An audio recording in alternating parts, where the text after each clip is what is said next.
I'm back.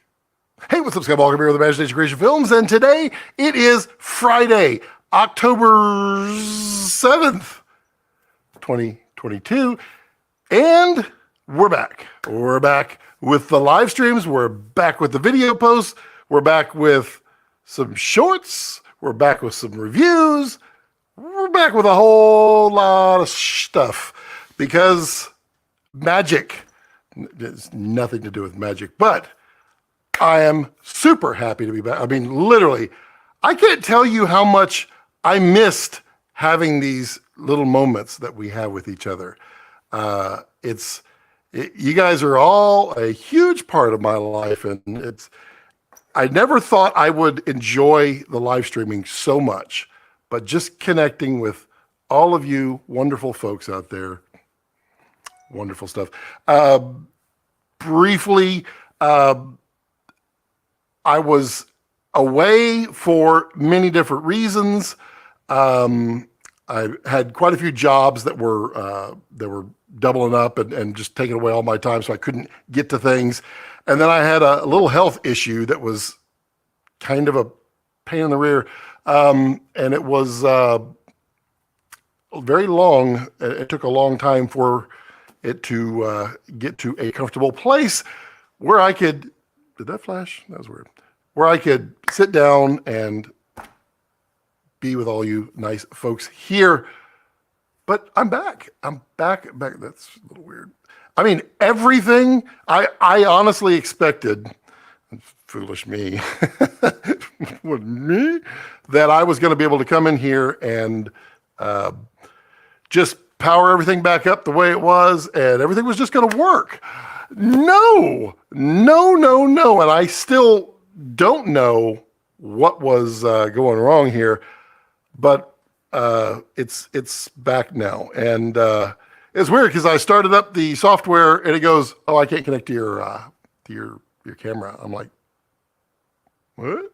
It's been troubleshooting, updated Firefox, updated a whole bunch of stuff, did all kinds of things that I didn't think I was going to have to do. And I don't know. It finally just started working literally 4 minutes before we started, which gave me 3 minutes to go grab one of those things I can't talk about that's right here. One of those prop things, and get everything working, which it wasn't. So, hello, how are you? Luca, hi, how are you? Bill Howard, hello. Brandon Talbot, right? Talbot? Brandon, good to see you. You've been cranking out lots of videos, dude. Quality's way through the roof on your channel. Love that stuff. Ollie, hey buddy, how you doing, man? Haven't seen you from ever. It's been 84. It's been 84 years. I'm just that movie just cracks me up when she throws the heart of the ocean or whatever in the ocean, and she goes, it just cracks me up every day. Glad to see you doing better, big guy. I am 85% of who I was. That's a horrible way. I'm 85% better. Got a little bit of a road to go, but it's nothing life-threatening. No major anything, but we're doing good. Gregory, how are you, buddy? Ollie, hey Ollie, how are you? Hello there. Hey, CG, how are you? CG is looking at the Sigma FP camera. I think you should look at a Sony. I mean, even the Canons aren't that bad. That's Sony A7 IV. That is the slightly out of focus A7S III, which is by far one of my favorite cameras. This one is a little bit sharper because it super samples or subsamples from the larger sensor size. But I find these all very, very easy to interchange into reds. I like the color science on these. Rob Eagle. Hey, Rob, how are you? It's been a few weeks since I last saw you, but really appreciated hanging out. Rob, you're such a fantastic guy. And if any of you guys need some bright tangerine stuff, Rob can answer all the questions you want and get you set up with the great change range and stuff you want. Ollie says, health is wealth. Glad you're better, buddy. Yes, health is. And Ollie, I hope you've been super busy working, because it's been a long time since we've been, since we've been on the air together.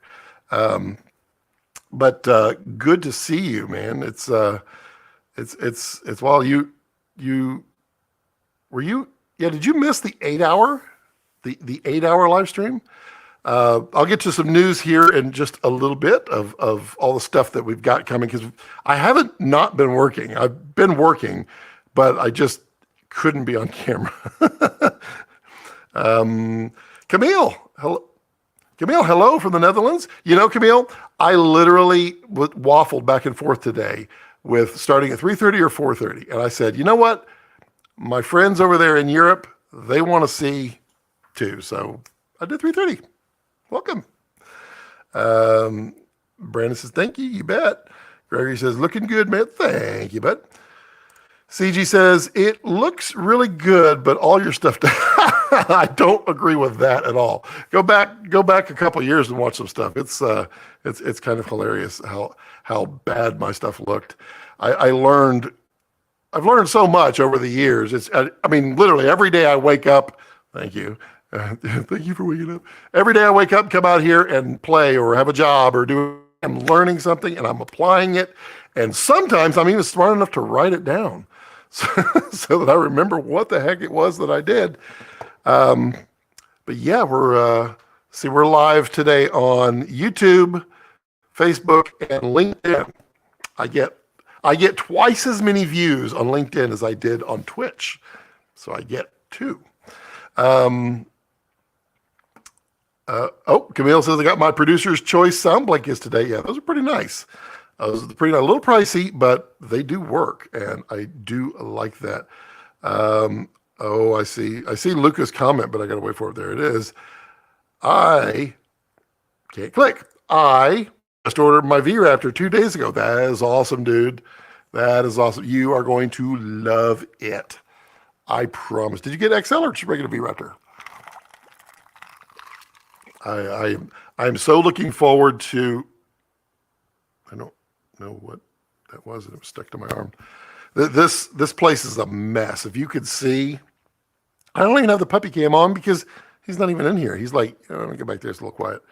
I mean, everything back here is, it's a shambles on the floor. You can't really see. Kind of nice. We just got back. Wife and I did a nature film trip in Colorado, and it was great. Did some really cool stuff, and I will be talking about that. I'll talk about it a little bit today. Because you guys you're like family, but there'll be a full video on it because it was pretty well. It's not my idea. I totally stole it from Jaredland, but it worked.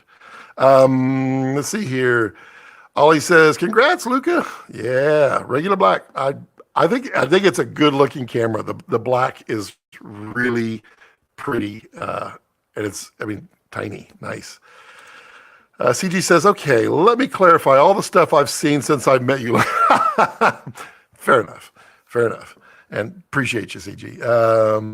Thank you. Can't wait. Yeah, it's. When I get close, Dragon is going to go up for sale very soon. Very soon.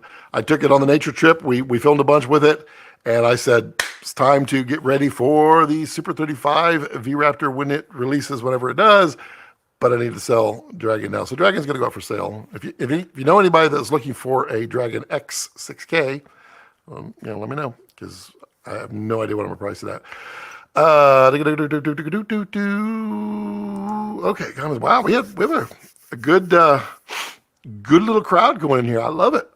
Thank you all for joining back and remembering that my audio is loud, isn't it? I'm going to bring it down. 1, 2. I have no idea. Yep, that's better.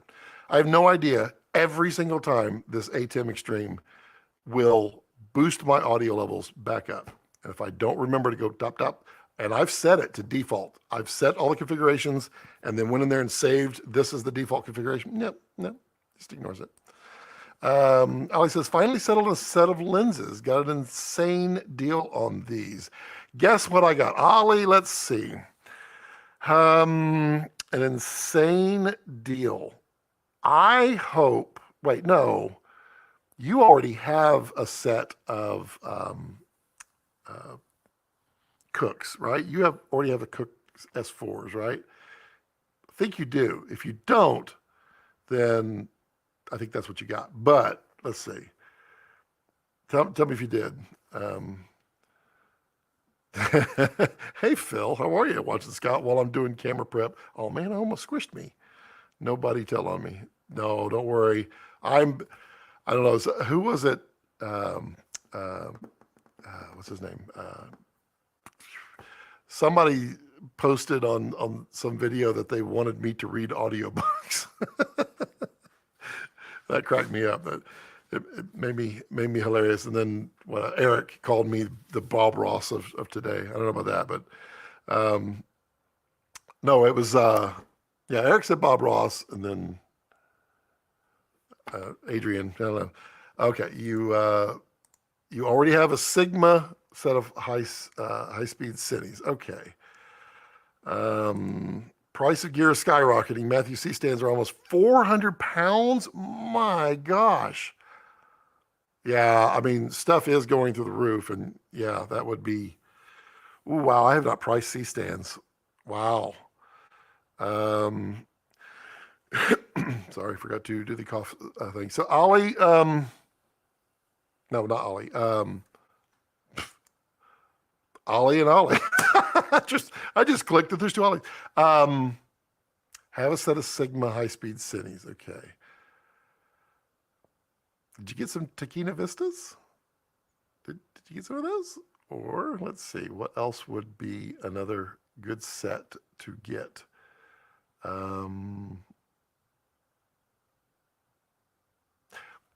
Give me your budget.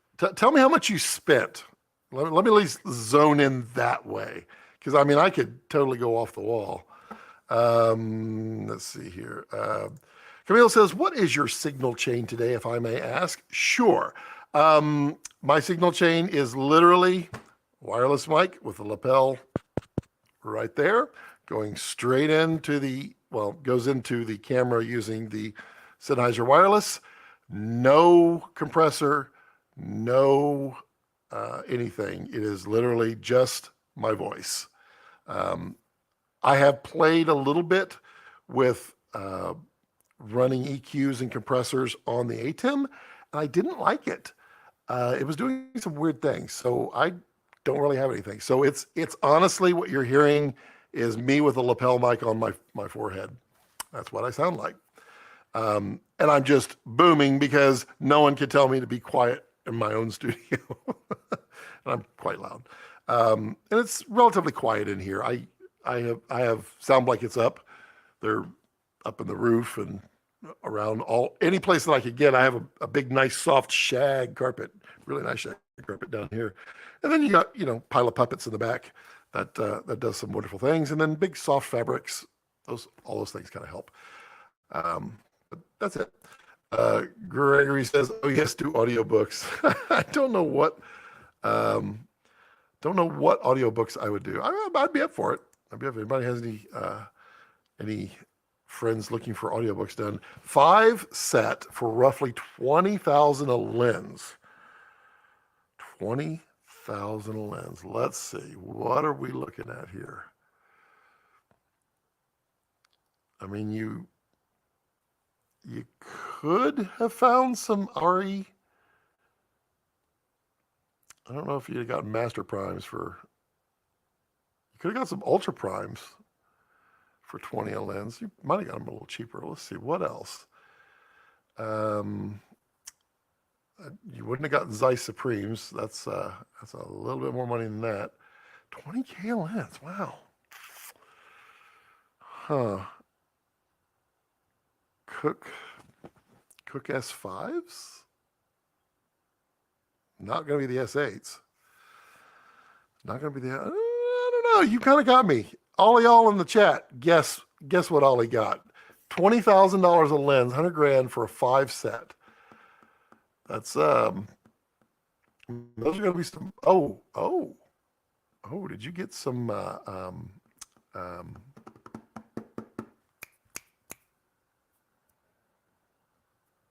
Leicas? Did you get some Leicas? Did you? Did you? But everybody guess. Ollie says, finally got my R5C. I'm in love. Really? Do you like it? I've had a lot of friends with them that are kind of all over the place with them. CG says, I'm about to do audio books myself. Wow, there you go, bud. Put my order in for my second Komodo. Nice. That's cool. Where'd you order from? Directly through Red? It's always a good way. Give Red the most amount of money. Keep Red making money. I love that. Sounds like K35s, you think? I mean, K35s are still very, very trendy, and they just keep going up and up and up. How about you start with the Cine Lens manual? Wow. it's, it's like the chromatic aberration of the. Wow, that would be a tough one. That'd be hard. That'd be hard. That'd be funny though. I mean, but that's more of I mean, there's a lot of visuals in that Cine Lens manual. It's a lot of visual references you got to use. Bill says, I'm back. Checked in at the hotel. Bill's doing some good stuff out there. He's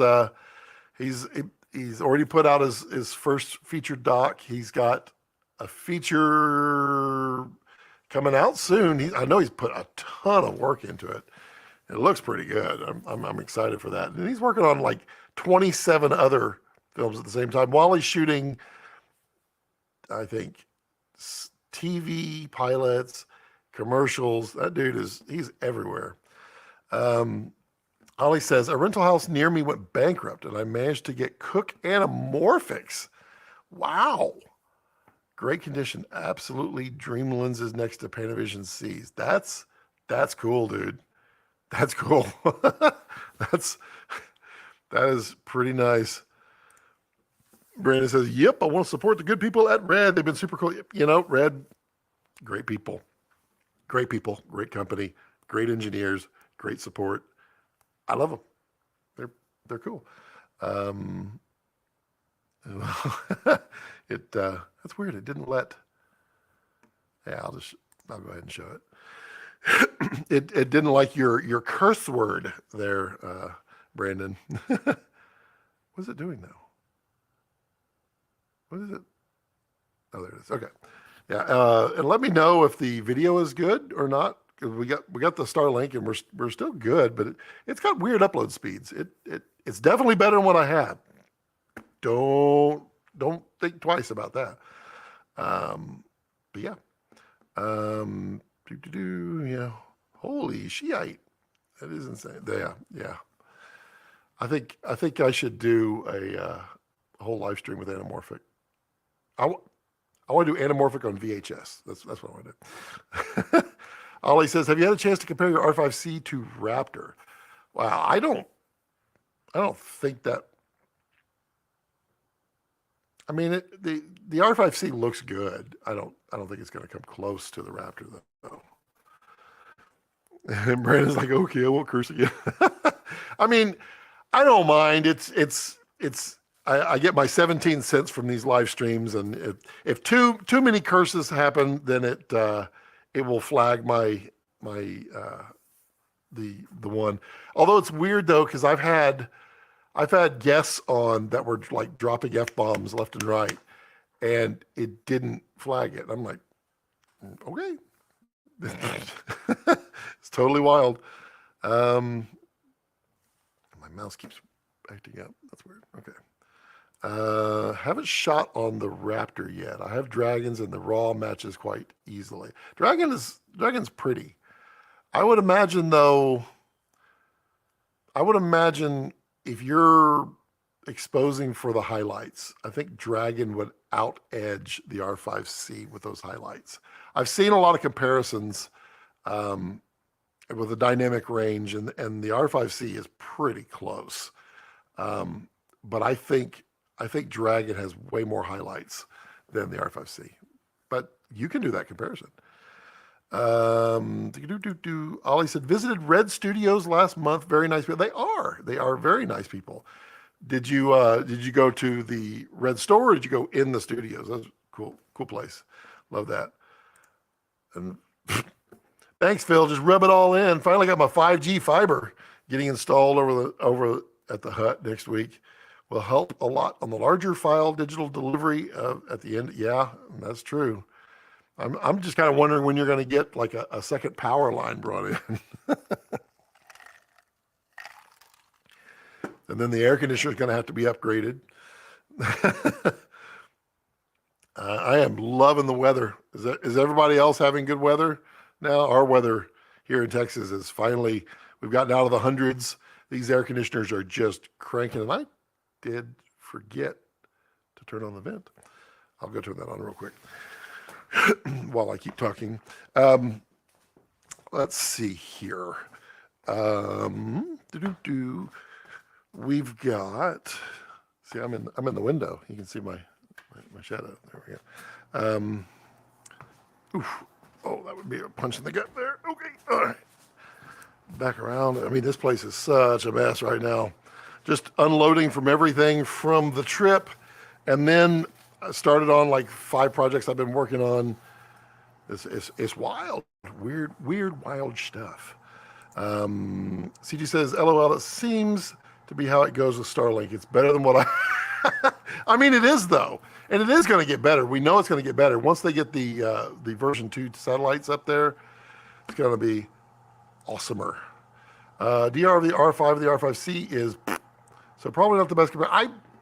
I saw some that actually looked pretty good, but the highlights did not look as good. It clipped those pretty quick. Well, not that quick. Not as bad as like the EOS R. I think it clips like crazy. I just installed 1 gig fiber. Okay, all y'all wonderful people that live in the city, I get it. You're cool.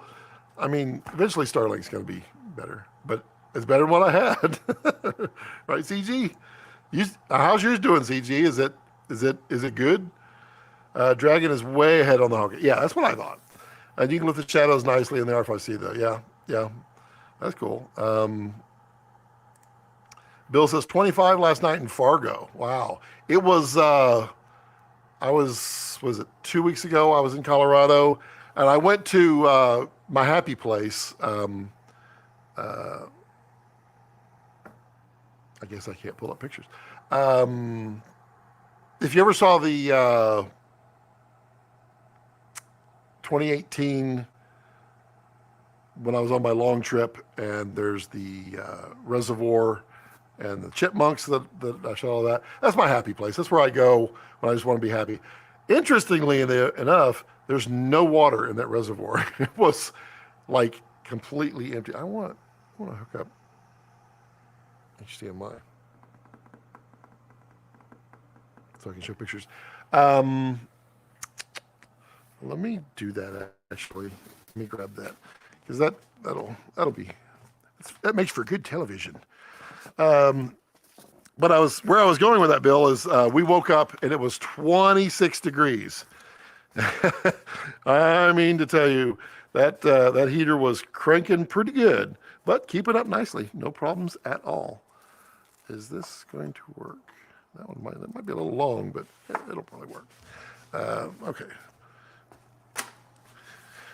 That way I can just pull up pictures and show pictures and do all the things that I used to do yesteryear. Oh, here comes the ice machine. Get ready for the ultra loud noise. It says Maine. Why does it say Maine? That's weird. I don't even live in Maine. All right, let's go here. See if that even works. We'll pull up a picture. Ooh, can't show that one. I can show this one. Boop. Let's see. Nope, does not work.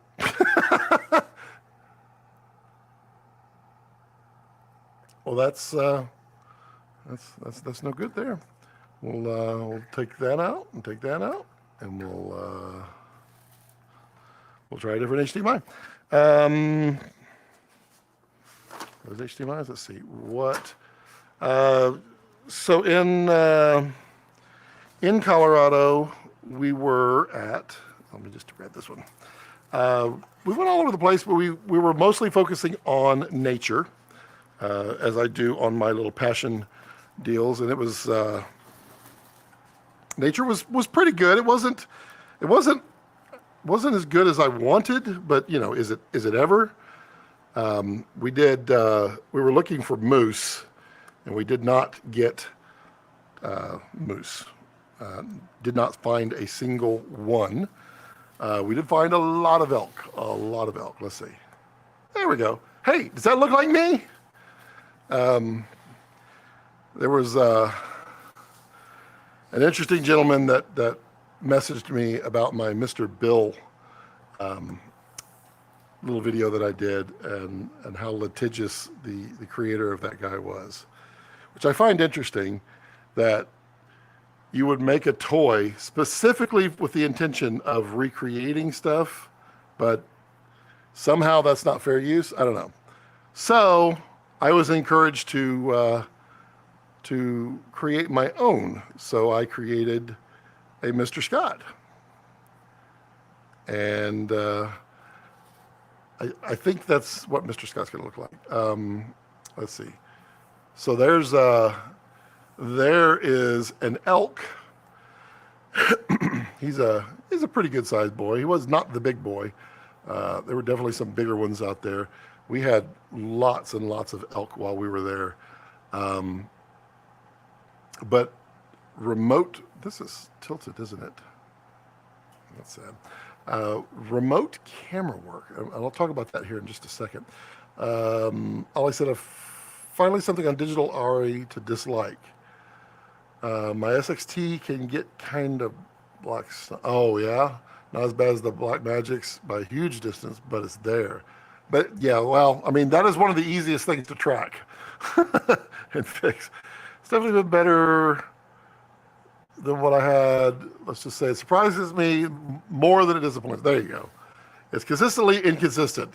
Well, you know, and the other thing about Starlink is don't pay attention to the speed tests. They don't seem to calculate right, or either that, or maybe Starlink like ramps things up, because like I'll get a really bad like speed test, but I can watch something in 4K streaming and there's no problem at all. So yeah, it's weird. Ollie says, rewatched Avatar in cinema yesterday. After 13 years, the images are still breathtaking. Did you watch it in 3D? It's literally the only movie that I think was absolutely worth seeing in 3D on the largest possible screen. That's, yeah. Digital Dutch, yes. Everything's just a little off. Why? It's Scott. Why would you think? Let's see here. I was looking for a picture of the reservoir because I was going to show that, but apparently I don't have a picture of the reservoir on here, but I do on here. Let's see here. Yeah, that reservoir was really down. Yeah. Yeah, that's a good. I'll send that one over. I also went, there's a thing that happened to the wife and I 2 trips ago to Colorado. That's the reservoir. It's a little low. There was water way back in there, but it's way lower. Usually that water is, well, you can see the embankment line there. It's usually all the way up there. That was a wild one. But we went to go. We had an experience that was a little out there, and it went on my brain all night long. I literally couldn't sleep thinking about it all night long, and I made notes on it and all like that. So one of the things we were going to do is visit that place again and capture more of it so that I can use it for the inspiration for a feature that I'm now writing literally because of that one night experience, which I think is pretty good. We couldn't get to it in the spring. It was completely covered in snow, which I did not realize. And then we got to it this time, and it was interesting. It was very interesting. But I've been working on that as well. Let's see here. We have, oh yeah,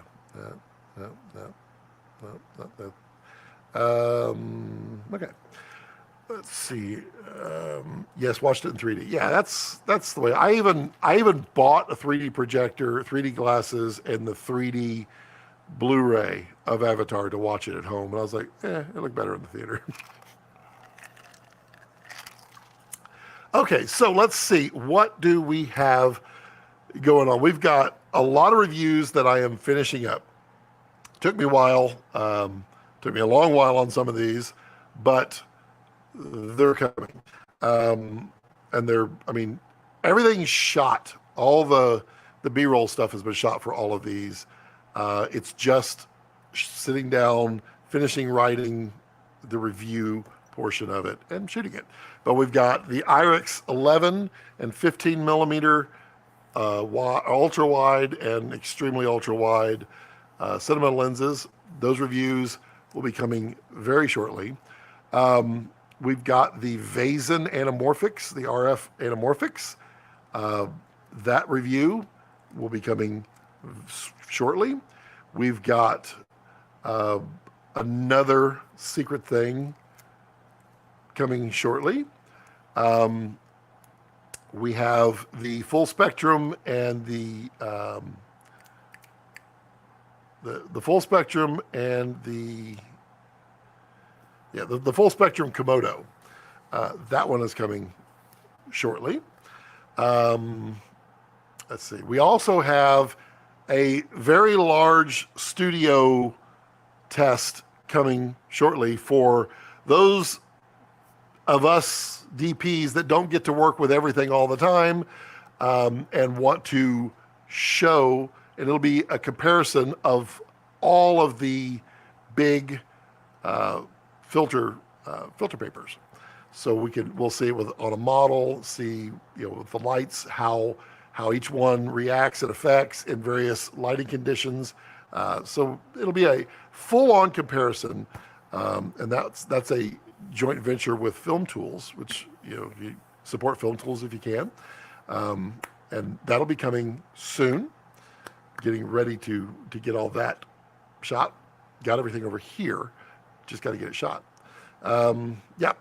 Let's see. Ollie says, looking forward to the Vazen review. Yeah, the Vazens are cool. The 40 and the 65 are fantastic. The 65 is really good. The 40 is better. The 28, right? 20, I forget which one it is. The wide angle, I don't like it. Don't really like it. But, the good thing is it's so rare that you'd be shooting on that wide anyway, the anamorphics, because it's really wide. Those are 1.8 anamorphics, so they're pretty wide. What just happened? Did I go black? I froze. Why am I frozen? There, I'm back. That's weird. That's funny. Just seeing me over here, and I'm just going. I am back, though. It says I'm back. Is it gonna? There it goes. Oh, good. Let's just get rid of this. And we will use her on this channel. Bye. Oh, I love it when people just disappear. You would think YouTube could fix that. You really... Oh, Ollie, yes. Thank you for being there. I appreciate that. It's been a while since you've been around, so I was in the mode. But you would think YouTube could fix this. This is not so hard to hide this kind of stuff. Really. Oh, Facebook. Yeah, Facebook is really... Twitter is really bad, too. Oh man, they're really bad. Hey, all y'all on Twitter, how many followers did y'all all lose? It's rather interesting. I guess when Elon said he was going to go ahead with the purchase, everybody started losing thousands and thousands of followers. And I doubt that it was people jumping off of Twitter. I think they were bots being deleted. I don't know. I'm speculating. I am not an attorney or an attorney spokesperson, blah, blah, blah, blah, blah, blah, blah. I lost about 100. It was pretty interesting. CG says, oh yeah, I'm getting my first DSMC 2 tomorrow and I have to repair it. Fingers crossed everything goes well. Chad Watkins. Hello, Chad. How are you? Looking good. Well, thank you. Thank you, Chad. How are you doing, buddy? It has been a while. It's been over a year, hasn't it? It's got to be. Let's see. Ollie, why? Quit doing that. That's weird. Ollie says, I went to Film Tools in LA when I shot there last month, and I'm kind of jealous. They do have everything in ACKD. They have, I mean, it's a very jealous place. I would be so broke. I would be so broker if I lived where Phil lived by Film Tools and got to go there anytime I wanted. And just, my wife would be like, no. The saving grace for me is that all the things that I want to get from Film Tools are huge and shipping would kill me. So it would be more appropriate for me to drive there. But Film Tools is really cool. They do have everything. CG says, what's the issue with it? Good question. What is the issue with it, CG? What the DSMC2? And which DSMC2 is it? I'm interested in that. Chad says, sold the Scarlett, now use a Komodo. That's a good trade, dude. That's a good trade. There's so much that Komodo has going for it. It has a few little quirks, but those quirks, well, it doesn't have any quirks. It has a few things that everybody wishes it did have, but it's not that kind of camera. But man, is it good. I love my Komodo. I shot a lot with it out in the wild. My body and forearms are so happy. That's true too. You can make a Komodo stupid light. Well, it's already stupid light, but you could keep it stupid light. And I love the streaming, and I wish I was smart enough.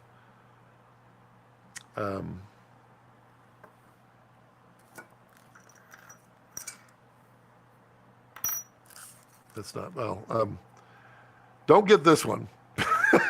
But I have on my Komodo over there, I have one about this long. No, stop. About this long. Replace your little rubber duck antenna, your little stubby, with something like this that clears the Komodo. Range, oh man, is there plenty of range to be had. And that will, that's already hurting hearing about it. I'm literally the only person using Komodo as a crash cam. Ollie, yes. I mean, I can't crash one. I would be devastated and hurt to crash it. It's so pretty. I baby it. But I'll probably end up with a second Komodo one day when I need it as a crash cam. It'd be the perfect crash cam. Almost like it was designed for it. CG says it's a Gemini saltwater damage. Wow. That's going to be tough, dude. My fingers are crossed for you, but that's going to be tough. So let's see here. I don't crash cams, but I only about GH5 to cars. I put Komodo on cars all the time, and I put my Dragon on cars. I'm not afraid of that, mostly because I will over-connect everything. I will have safeties upon safeties upon safeties, mainly to protect the camera, but of course to protect the vehicle that it's on. I've had a lot of fun. Gregory says, using a black Komodo next to my ST as A and B cams for TV. I have no idea why I yawned, but we can fix that here in a minute. Okay, so one of the things that I was doing, and I thought I had a picture, is you want to take my picture? Let me see if I do. I swear I do, but I can't seem to find it. Maybe I don't. My wife took a picture of it. That's not in the shot, is it? Oh, there it is. Yeah. I have a picture. Let me verify. Yeah, I'll take that one. I have it. And I'll send it over here, and then I'll show you what I was doing that I really... What? Cancel. What? Why would it go to cloud? AirDrop. Go there. There we go. Okay. So, take that there. So this is... We'll take Gregory's little comment off there so you can fully see it. That is this is shot with a wide-angle lens. That's why it looks so distorted. Just notice that. That is the Kessler Cine Shooter with the Komodo on there. I think at that point I had the 150 to 600 Sigma lens on it. With the fizz motor is on the zoom, and you can see my rubber duck antenna sticking off the top. I wish, doesn't show the mouse, does it? No, it doesn't. The little rubber duck antenna off the top. And that is remotely set up away from me. It is about... well, where I was shooting most of the stuff, it was about 125, 150 feet away. It was out in a river, well, next to a river. And I was back at the van with my iPad Pro and my little iPad, dual side by side, running Red Control Pro, which is fantastic, especially if you have multicams. Red Control Pro, it's about to come out of beta. A little pricey, but worth it. Had Red Control on my iPad Pro, and then I had Kessler Chaos on the iPad. And so I had complete remote control of the camera. Just, I could pan, tilt, look anywhere, zoom in. I had full... Did I drop out again? Really? Oh, there I am. Hi. It's acting up oddly today, but at least it comes back. That was the difference of the previous one. I'm coming back, so just hang in there. If it just blops in and out, I'm waiting for it to actually come back over here, because it's... There we go. Yeah. Yeah, so if it drops out, just hang. It comes right back. This is Starlink. This ain't my old internet. Anyway, setting this out where there's no human, and now the animals are out, and they're free and clear. And I completely ripped this off from Jared Land, completely with his foxes. But it's such an incredible idea. And that's why I was really out for moose, because they don't like to be seen for the most part. And this was going to be my way to catch them. They just weren't out.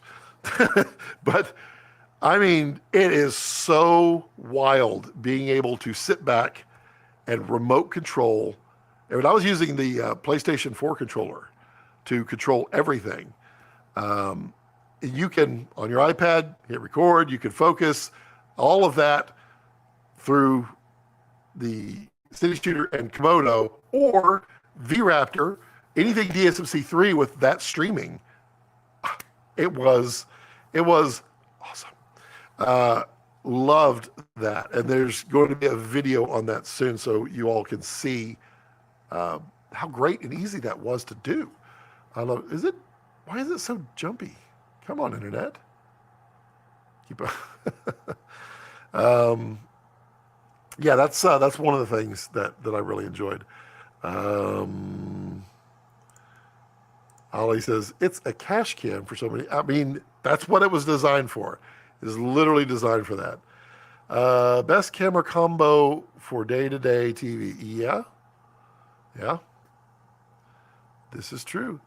Ollie says, as I rent my stuff, I get a lot of requests for rigging and the outrigger handle, but I don't want to buy them. Now I list it as crash caps. I like the outrigger handle. I wish I understood, and maybe it just needs to be, but I feel like it weighs more than it should. I haven't actually put it on a scale, but I feel like the I feel like the handle weighs almost as much as the Komodo, but I cannot get enough of that outrigger handle.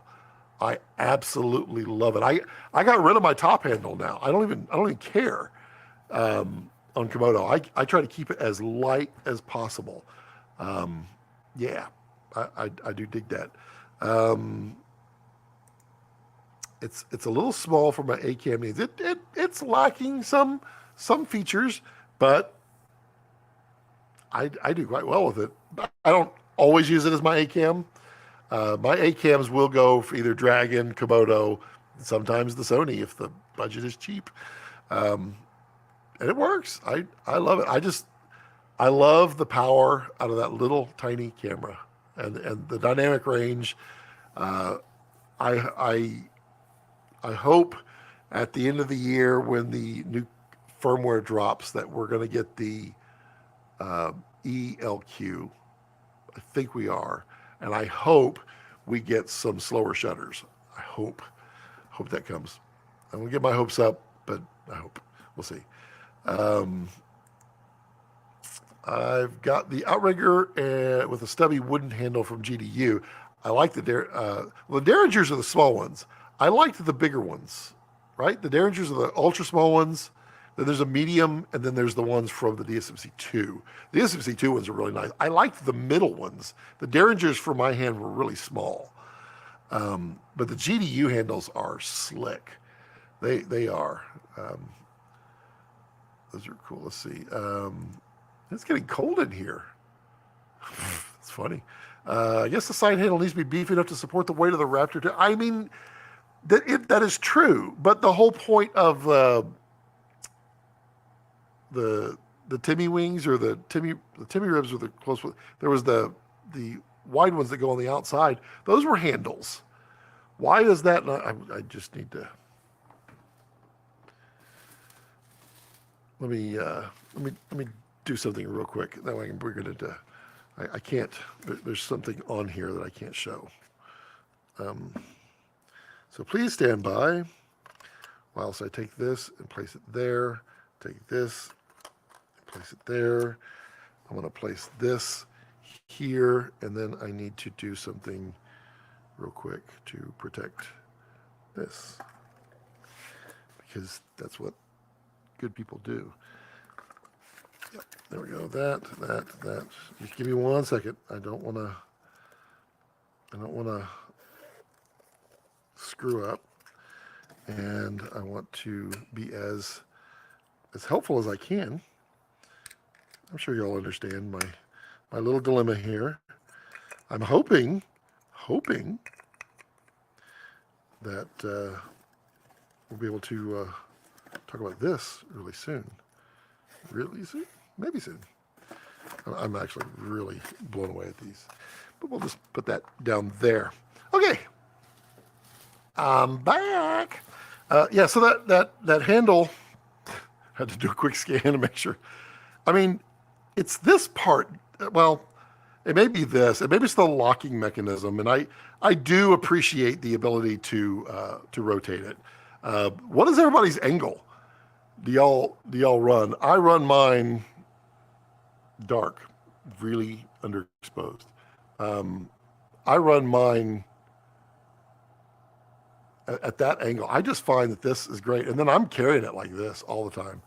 I mean, I don't even mess with the top handles anymore. They're just extra weight. Maybe I can do that. That'll probably help. And of course, I'll run the OC monitor. That's a little too bright now, Scott. Way to go. Just leave stuff alone. I mean, I normally would do all of this before, but remember, nothing was working when I powered this up. Okay. Oh man, it's so good. All y'all on with an audience. It's wonderful to see all of you guys. I love it. Love it. We will be doing these regular. That is still wildly. Not only out of people. Why is it so bright? That is so weird. It wasn't that way a minute ago. Weird. Oh, I know why. It's not that bright. Well, it is. It's the ATEM. The ATEM always takes everything down contrast. I have the previews up over here, which I normally don't do, but in my troubleshooting. Yeah, I think that's part of it, because this part doesn't weigh anything. It's aluminum, but it's got to be that. I just love that thing. It was worth it. It was worth it. Greg says, my wish list for the firmware is ELQ, slower shutter speeds, 90 and 180-degree rotation of the display, and more ratios for 5K, 4K, 3K, and 3K, along with the respective max frame rates. I don't know if we're going to get that. I would love to see a full screen. When I zoom, I would love the entire screen to be taken up. I think that would be cool. I'm pretty certain we're getting the ELQ.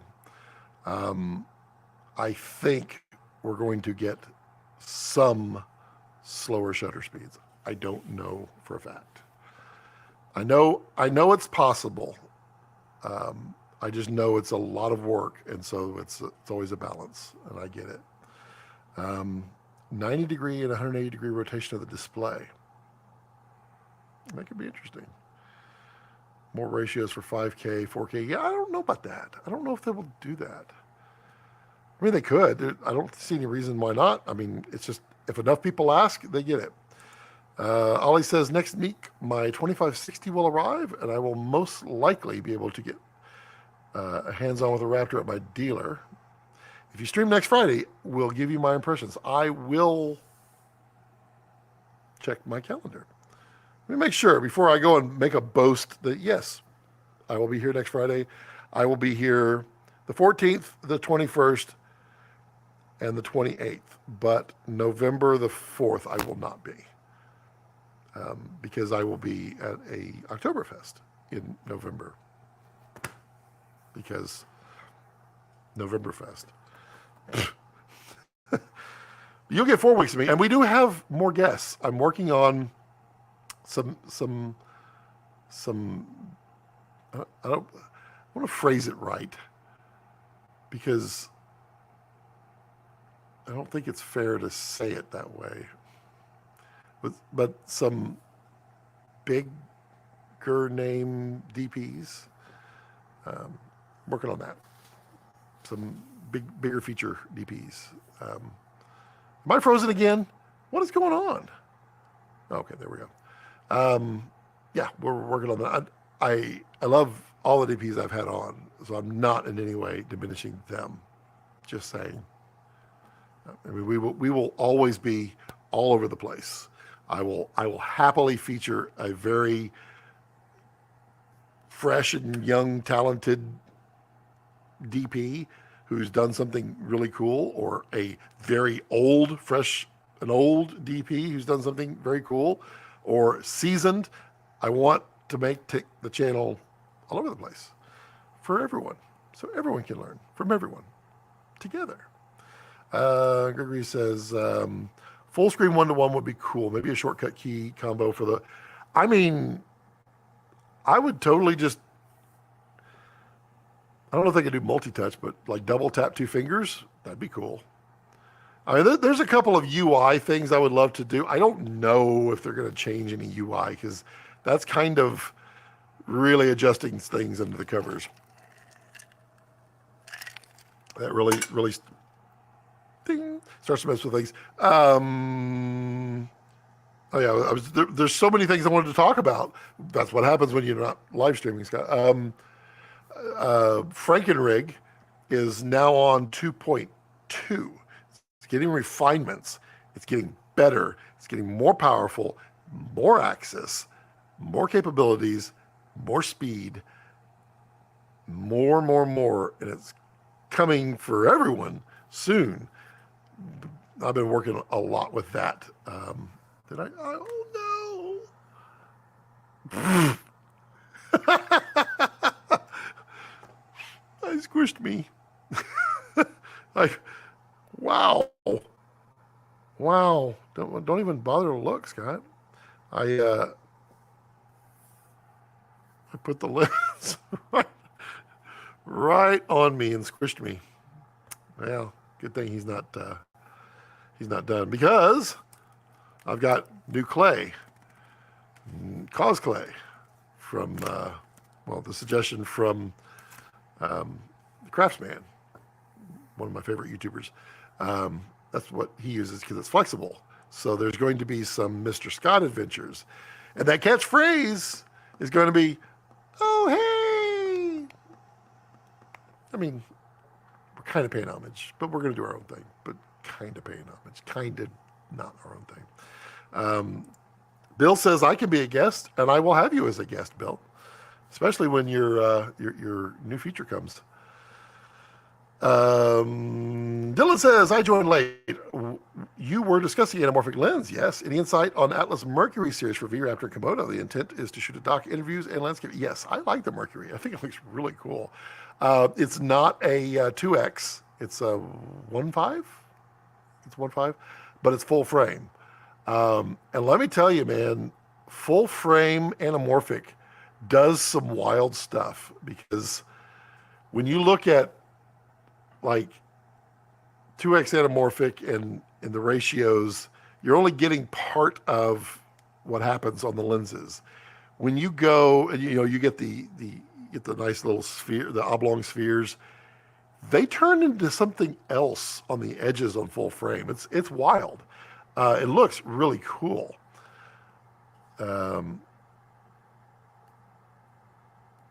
I had to read it 3 times, Ollie, before I got what you were saying. I knew there was a joke in there. It's like, hey, what's up, Scott? I'm here, and to Clay.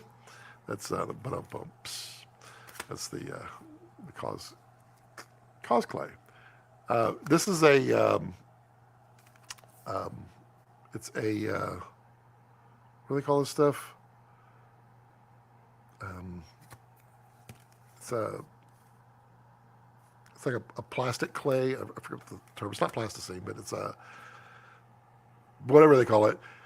It won't air dry. You have to bake it, but it is super flexible afterwards. So it maintains its flexibility, which is great when you want to smash things.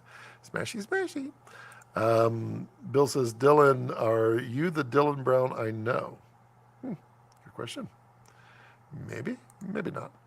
Ollie says, how are your experiences with the M1 Pro Max MacBook Pro? My 2019 full-spec Intel starts to annoy me and getting really hot and loud with simple tasks. Also, battery life is terrible. All right, so I have the 16-inch MacBook Pro Max with 64 gig of RAM and the full 32 cores GPU and 2 terabyte SSD. I absolutely adore that MacBook for what it can do. I can edit V-Raptor footage all day long. Why did it flash again? V-Raptor footage all day long on it. It just chews it up in Resolve. I don't know about Premiere. I hear Premiere is pretty good on it. It is a beast. The fans will come on.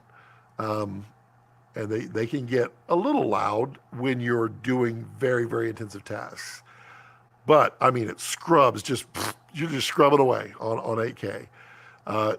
It can export so freaking fast, it will just blow your mind. Regularly, my my videos export at twice the speed of real time. That is insane to me. I think, I don't know, but I think we might be getting M2s in a couple of weeks. It may actually be February, but we're supposed to get, I think, something here in October. It may be the M2s. I don't know how much faster that's going to be. There's some weird things with the M2s that they're doing, but I can tell you the M1 Max is phenomenal. If you're looking at the Mac Studio, the Ultra is great. You do not need the 64 core GPU. The 48 core is fine, and you don't need 128 gig of RAM. 64 is fine. That will save you a bunch of money. And people are finding that you can't quite, with the software yet, you can't quite use all of 128 gig, and you can't quite use all the GPU. But I have several friends with these, and they absolutely love them.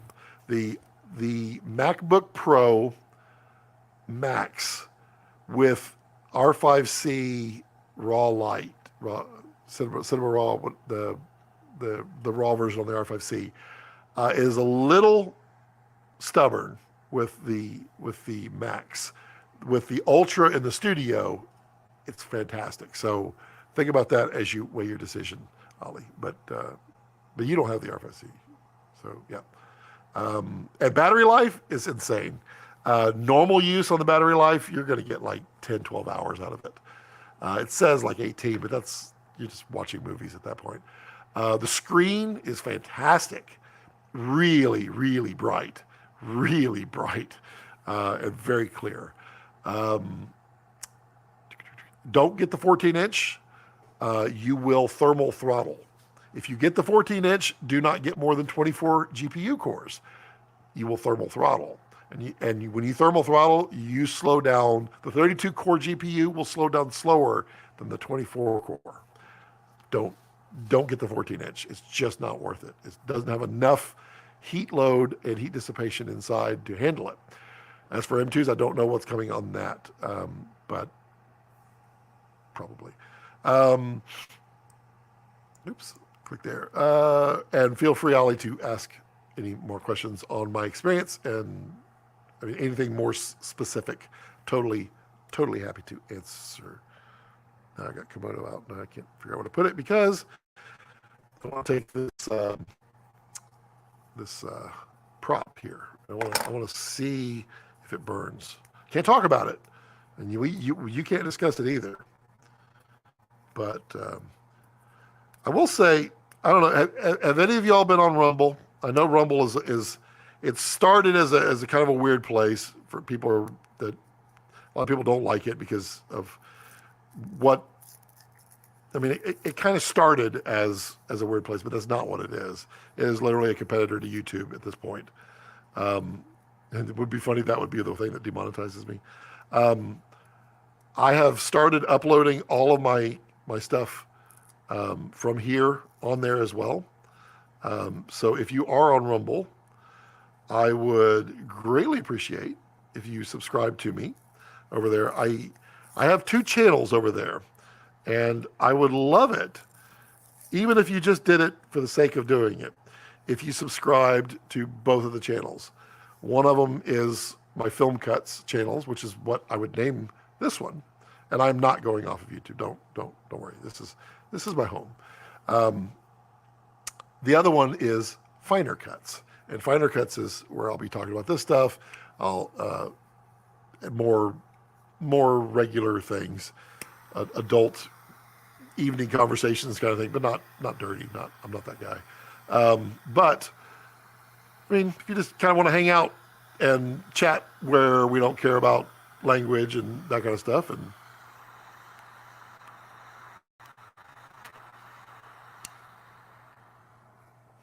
I would love if you subscribe to it. If you don't want to be on there, no worries. I understand. I am not. I think when Rumble is done, I think you're going to find it is literally just a YouTube Oh, hey, Jared. What's up? Balkan Fridays are back. They are. They are back. They are back. How you doing, man? Greg says, hey, Jared. Miss those Balkan Fridays. There's got to be a better name for Balkan Fridays. I don't know. Ollie says, Mr. Land is in the house.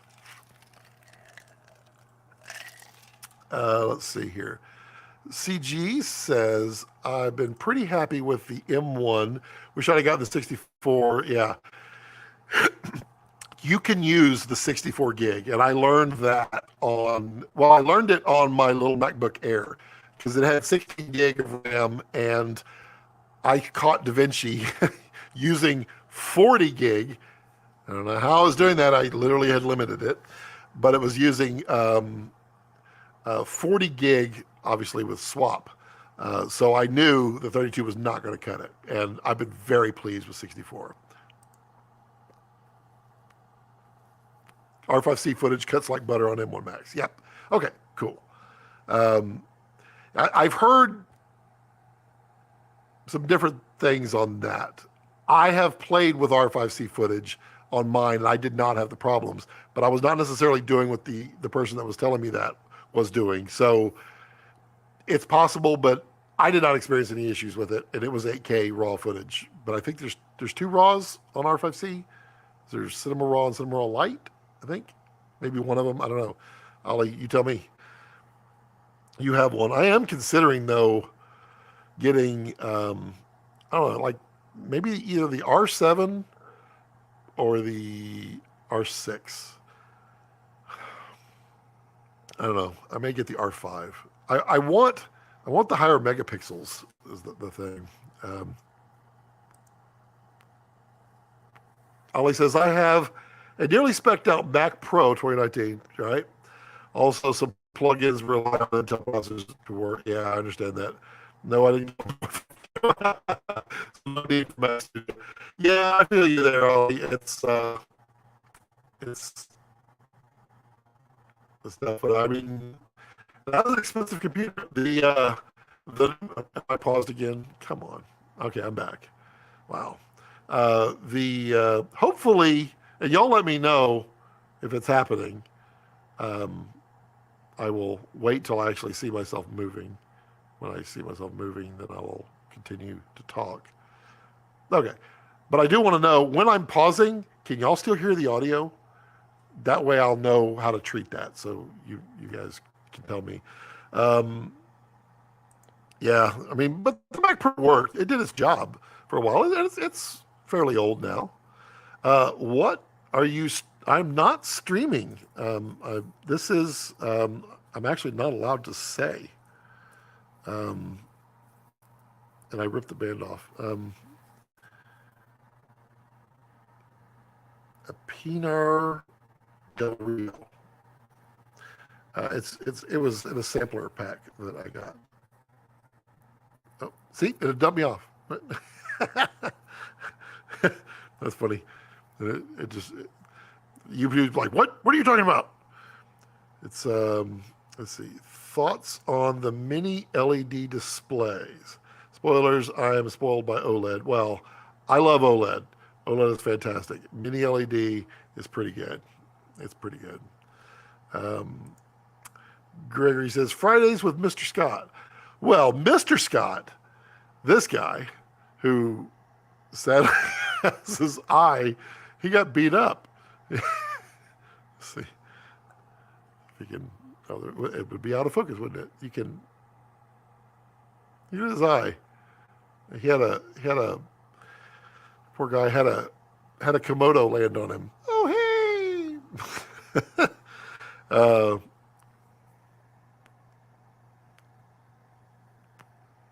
Check on something here. Let's see here. So Mr. Scott's going to have his own little thing. So be on the lookout for Mr. Scott. I've got the kind of the head design. I've got the bodies built. I need to just use the cost clay to build a body that looks as beautiful as this temple here. And I got to figure out what I'm going to wear. Also, the Puppet DP. is now being finished. Wife and I, literally, while we're driving back from Colorado, we were making a list of all the things that we have to do. It's getting darn right cold in here. I am turning this up. A list of all the things we have to do, and the Puppet DP, Nave, is being finished. So his arms are being attached. We have clothes for him, which if you're ever looking for clothes for puppets, just go to Goodwill and shop in the kids section. So yeah, there's a whole lot coming. Scott's gonna stick it out there. Scott, that sounds bad. Scott's gonna branch out and be the Scott that Scott always wants to be.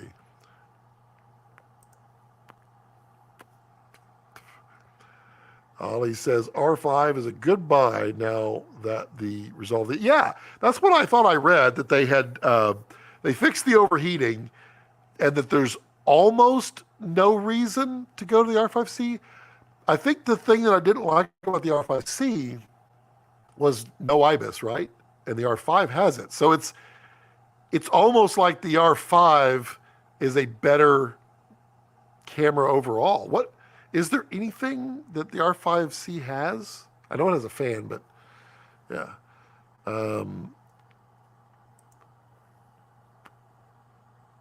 Hello, Vibe. Ali says, upgraded it lately to 24 cores for $300. Oh, yeah, on your Mac Pro. For grading and exporting, it still rocks. Obviously not a great deal. Yeah, this is true.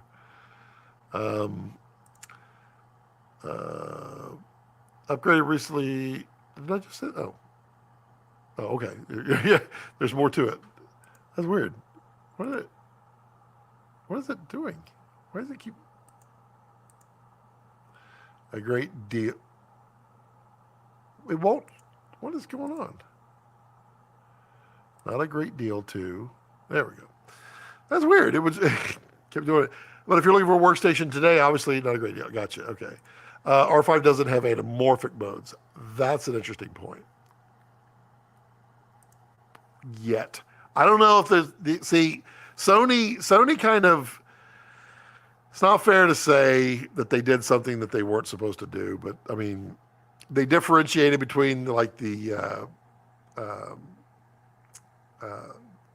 FX3 and the A7S3 by not allowing the timecode dongle to work on the A7S3. They're like, we're going to keep this one more of a photos. We're going to keep this one more of a cinema. The problem is, I like in this form factor a mirrorless. I like dials. I like doing things like that. I'm very fast with it. And it would be, I wouldn't want the FX3. I've used the FX3 many times, and I don't like having to push buttons all the time. It's I don't like pushing people's buttons. Technoir. Got my router connected to the Raptor and my iPad from your notes. Thanks again, dude. You are most welcome. And isn't it awesome? Isn't it cool? It's so good. It's so good. I love it. I was Jared. I was telling everybody, and I did say I straight up ripped you off with the remote nature cam. It was so good. And gonna be doing a video on that one too. A little more specific. And I mean, it's hard to do a video on something when you're literally trying to video with it. You're trying to use it rather than talk about it.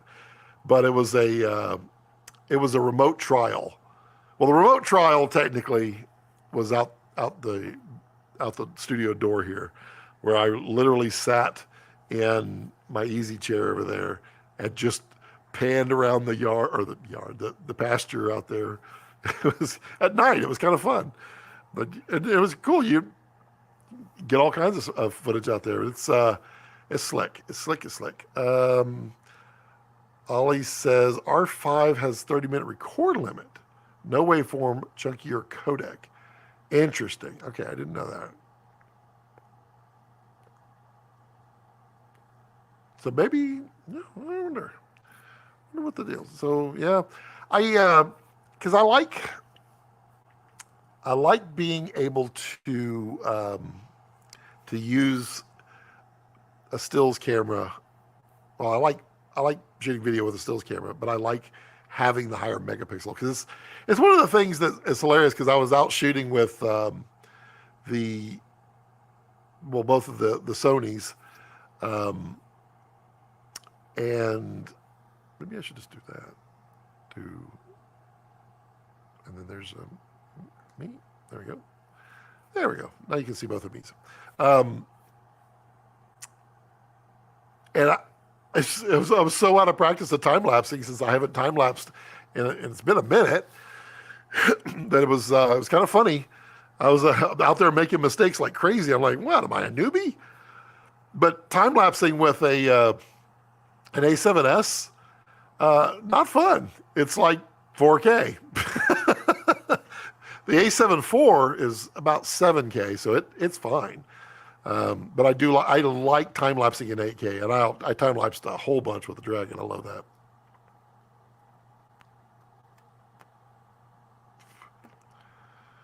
Obviously gonna.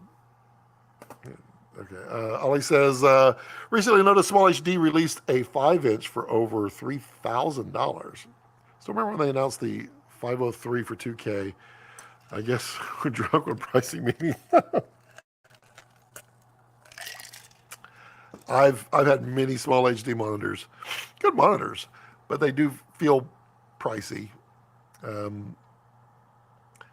Every record mode on R5C is oversampled. Okay, well that makes it even more.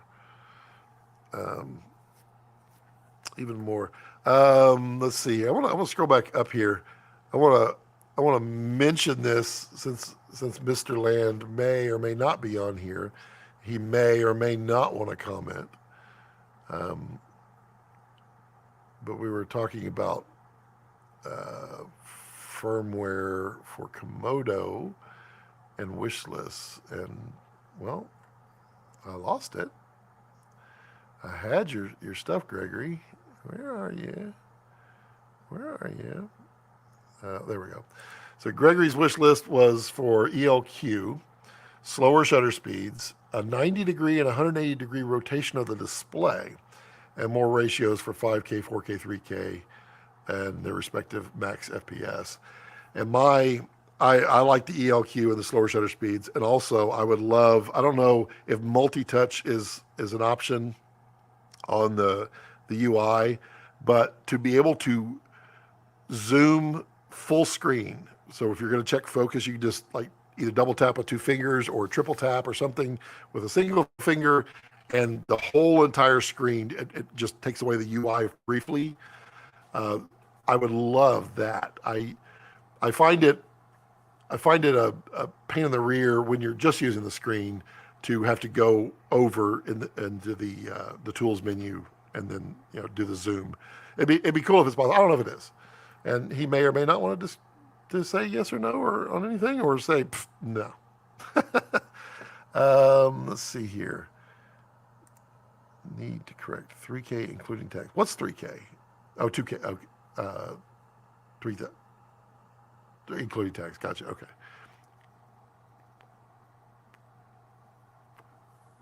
The R7 seems like a pretty cool camera, but it's only 24 megapixels, I think. The R6 is 20. The R6 being full frame is nice, but I don't want a 20 megapixel full frame camera. So I don't know. I'm up in the air on that, but I want to get a Canon mirrorless. What was I looking for? My attempts at biolapsing were a complete and total failure.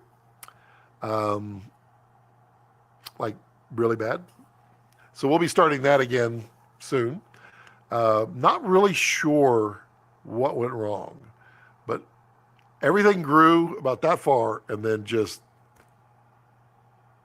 just stopped growing completely. That was weird. I did, while we were in Colorado, get to go meet Chris Fields in person. We had him on the live stream a couple months ago. Saw his laboratory, which Biolapse Labs, really impressive. That dude is working his tail end off. He's got so much stuff going on. It's wild. But I learned quite a bit, and we chatted about a bunch of different things.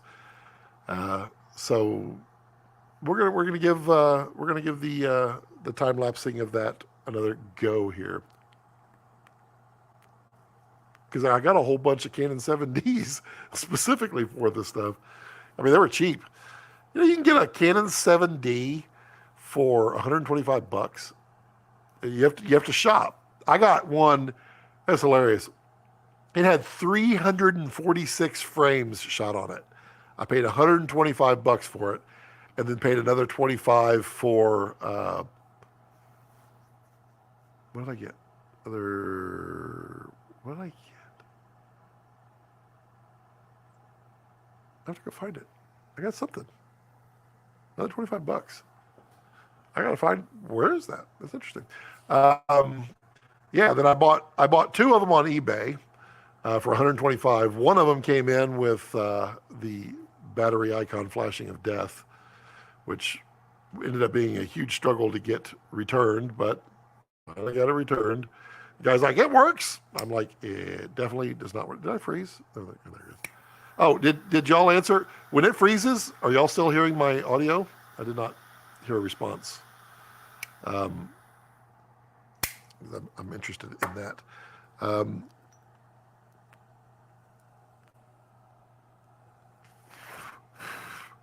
7D was my first SLR. Chose it over the 5D because it had slow-mo. Yeah. The 7D, trying to remember the order.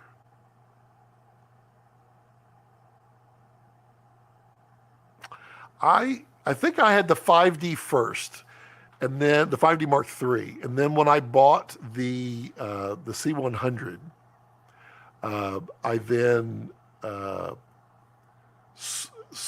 sold the 5D and got the 7D, I think. No? 7D came out first. No? I don't know. Man, that was a long time ago. Well, I've got two of them now. DSLRs are great if you're aware of them. Yes, they are. And they work. Work like a champ. What is...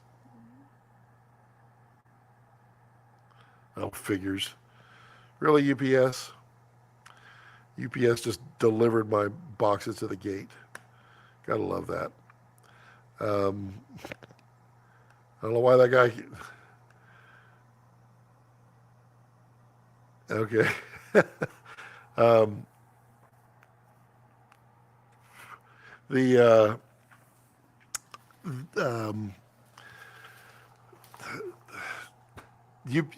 Both UPS and FedEx both really were doing some weird things. But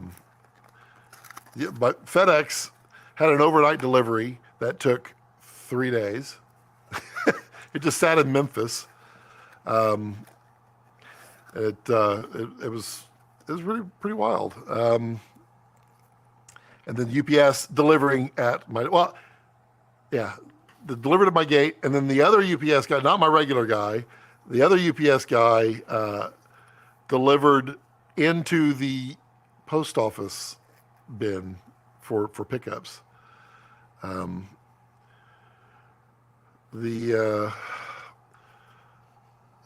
see, the video freezes and the audio comes out fine. Okay, that's cool. That's cool.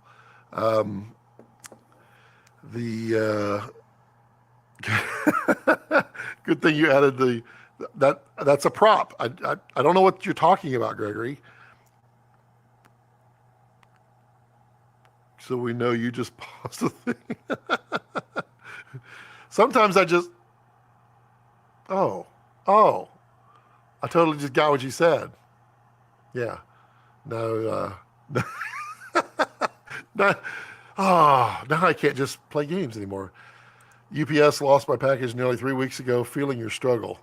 Oh, I, uh, I don't know. I don't know what it is with these guys. I mean, I literally have on FedEx and UPS, they have delivery, it's not exceptions, but special instructions that you can do if you have an account with them. And it says, do not leave at gate. Yeah, people don't always follow these things. I guess, maybe they're in a hurry. Who knows? Um, let's see.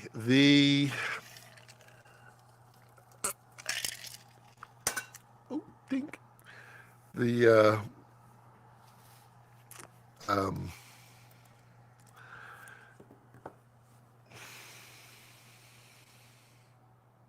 what other things? What other things? There were a couple of other things. I mean, it's such a mess around here. It,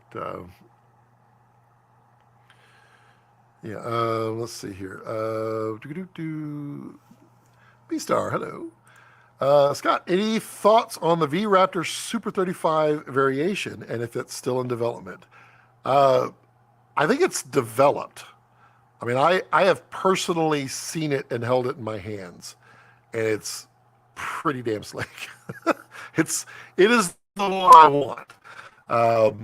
It is the sensor is a true Super 35 size. So if you're used to seeing like Komodo, Dragon, where those sensors are a little bit larger than Super 35, it's smaller. So it looks like you're like, that's kind of small, but it's Super 35.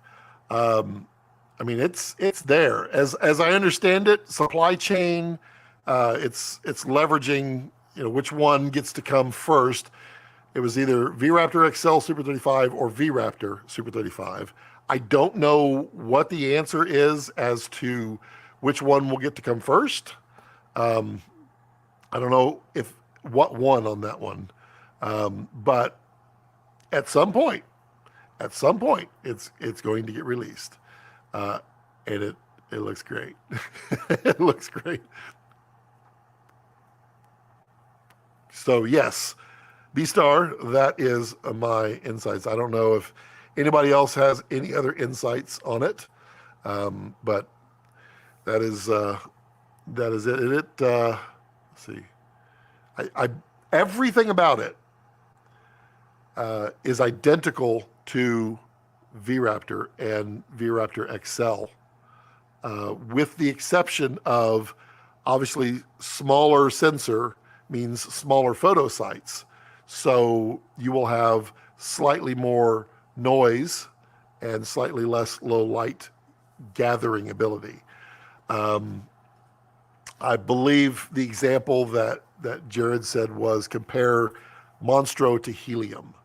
And you kind of feel that difference where Monstro does really well in the grabbing that extra light, and it's less noisy, where helium was a little more noisy and a little less light gathering ability. That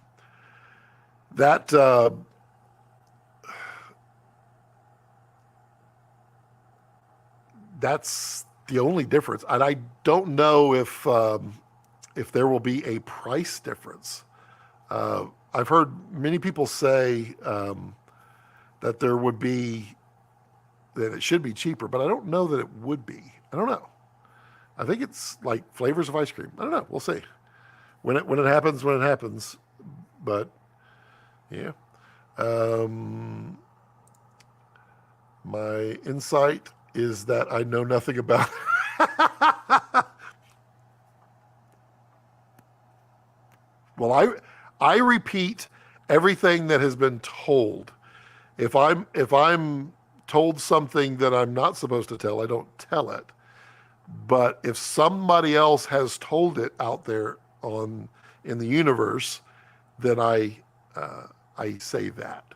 So I haven't said anything that hasn't already been said, other than the fact that I have physically held it. and I did not take a picture of it on purpose. I probably could, I guess. I don't see any reason why not. But I didn't take a picture. Let's see here. Regardless of the S35 V Raptor, which I'm saving for, I'd love to see an END PLRF.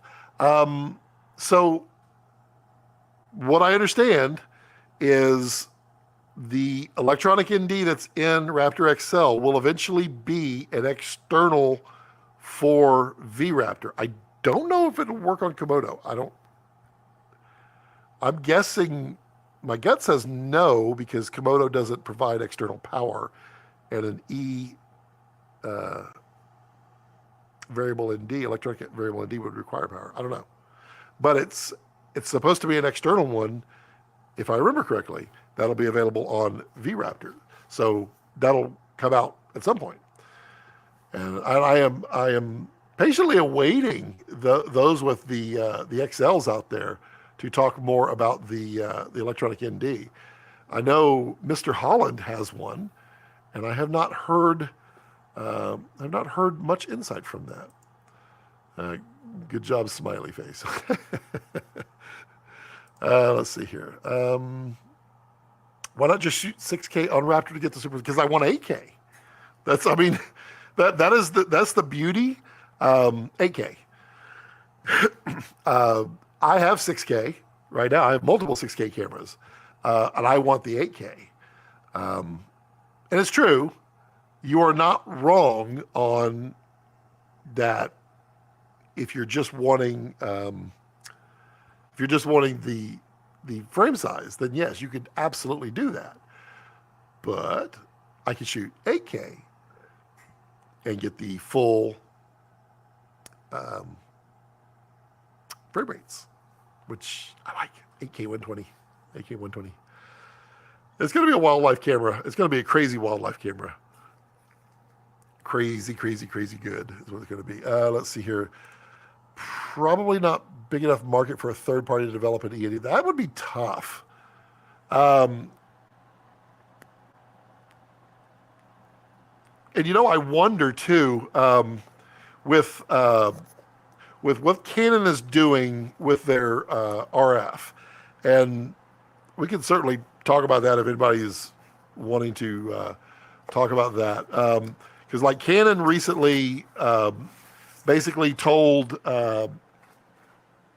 everybody who's making autofocus RF lenses, you can't do that anymore. I assume, and it's an assumption because I don't have a law degree, and I don't know anybody at Canon that's going to tell me that, but I assume it's literally licensing and not anything more. My gut tells me that it has to be licensing because there's an RF lens mount on a Komodo and a V Raptor, which means it is possible to do it. So I'm just guessing that Viltrox and all those others, or was it not Viltrox? Who was it that were told to stop making the autofocus lenses for the RF? So as far as the END for that, I would assume, I don't know. Does it require licensing to do that? It might. 8K is every VFX artist's ideal plate to work with. Well, there you go.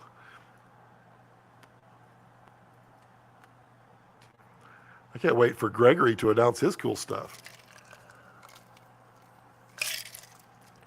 Gregory's one of those closet guys that does things, and I can't say anything more. Maybe at Jared Land can bring some light in the dark if Canon is even interested to license the mount. I would suspect that he would not be allowed to talk about it, my guess. I mean, if there was a license, I'm sure the license has NDAs. So, yeah.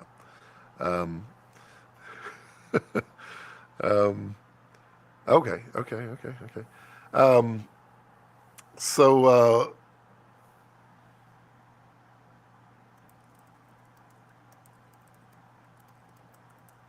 the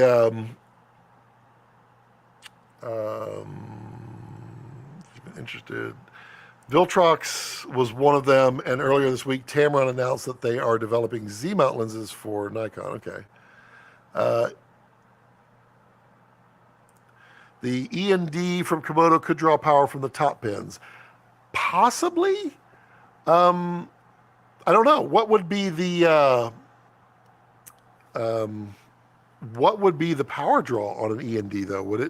Is it more you think than just a lens? Plus, it has to supply for the lens too. I kind of wonder.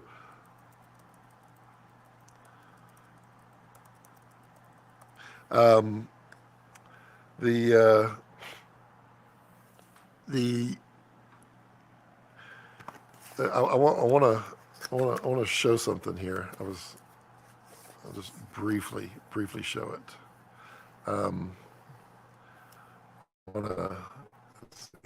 don't have a top-down camera today. Nothing's working. Let's see if this will show up. Whoop. Focus. Come on, focus. You see that? Whoop. Can't show too much more. I have to be discreet. But whoop, boom, whoop, whoop. This is whoop, and that's about it. That's about it. That's all I'm not gonna do any more. As I understand it, this is launching Sunday.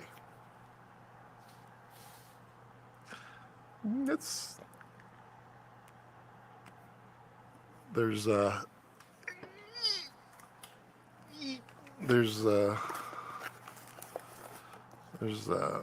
see, the E&D and the Komodo control. Yeah, okay.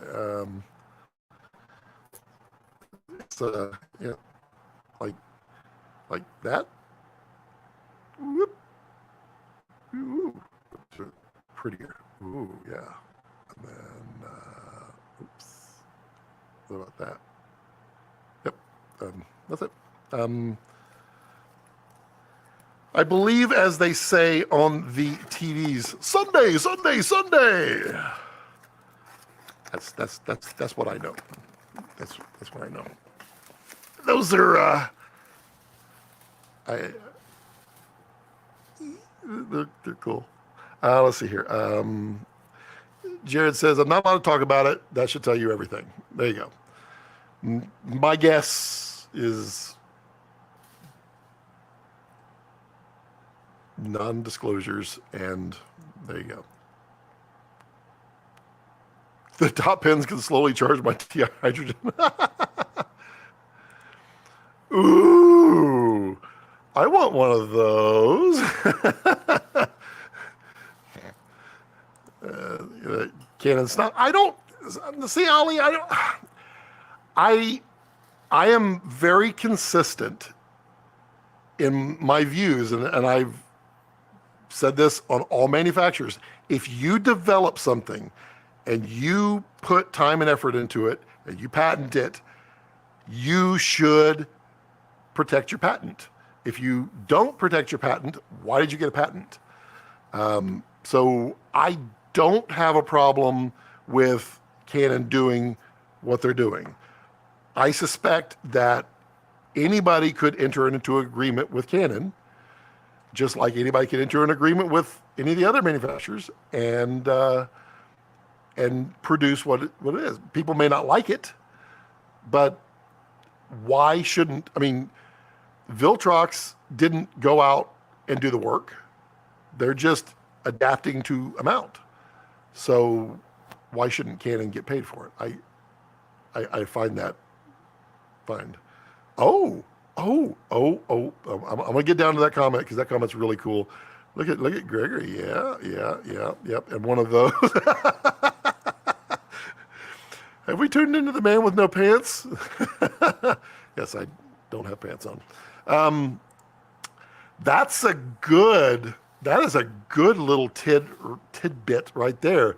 The E&D to PL will work on Komodo. That's, I'm just gonna say badass. I think that's, I think, I think that's about as badass as you can be. I'll let me do something real quick, folks. Hopefully, I'm still streaming. You never know. The hell? Oh yeah, Red Control Pro. I need to do something. I need to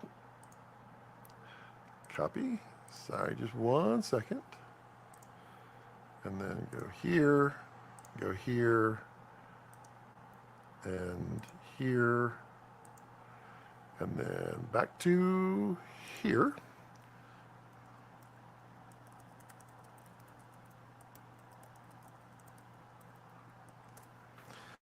Okay, so there we go. Music to my ear. Man, that is that's gonna be killer. What I don't know is the price on that END, but it's probably one of those where it doesn't frickin' matter.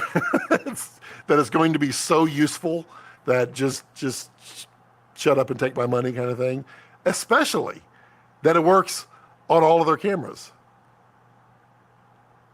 That's, well, I guess it won't work on the XL externally, but it will be internally. Well, it is internally. Music to my ears. Hello, Aiden. How are you? Canon did a great job with the RF mount, and it is well within their rights to license it. Much respect. That's what I think. I support. I mean, it's just like anytime somebody says something negative about how mean Red is for licensing compressed raw or licensing patenting it, they did it. Get over it.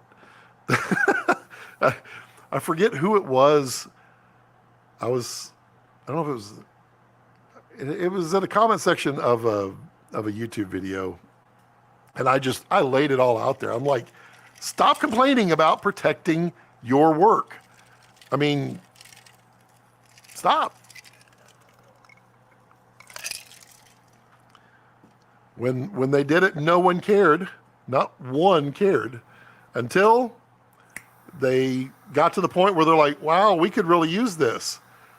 And that doesn't say anything negative, except, well, what it really says, someone was thinking ahead. Someone was thinking about the future and doing the future, and others were not. And that's all I got to say about that.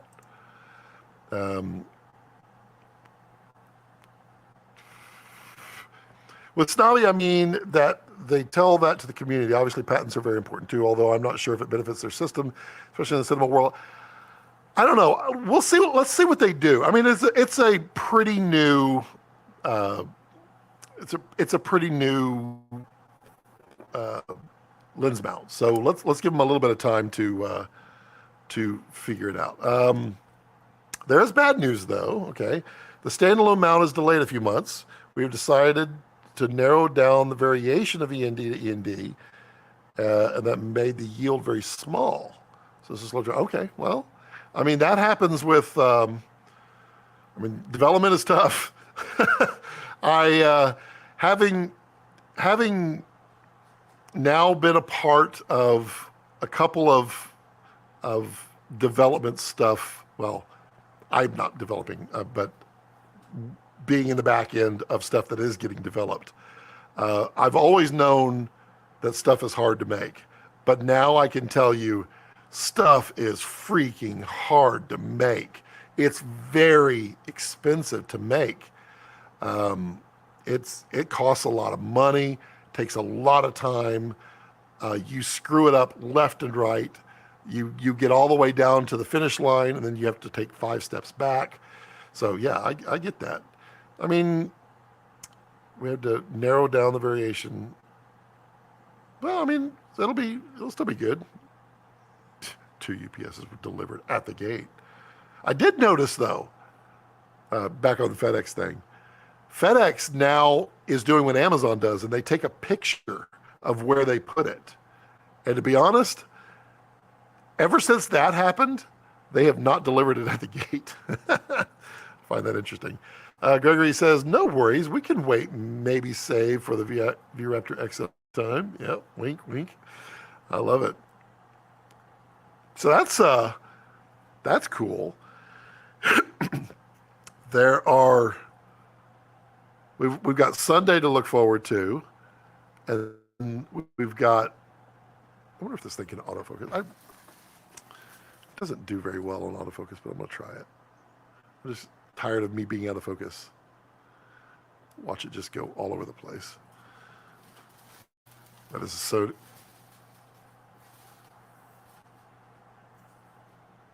There you go. It found me. It's the Metabones adapter. I probably could use a firmware update with the Canon 28 to 24 to 70, and for whatever reason, the Canon does, or the Sony does not like to autofocus with that.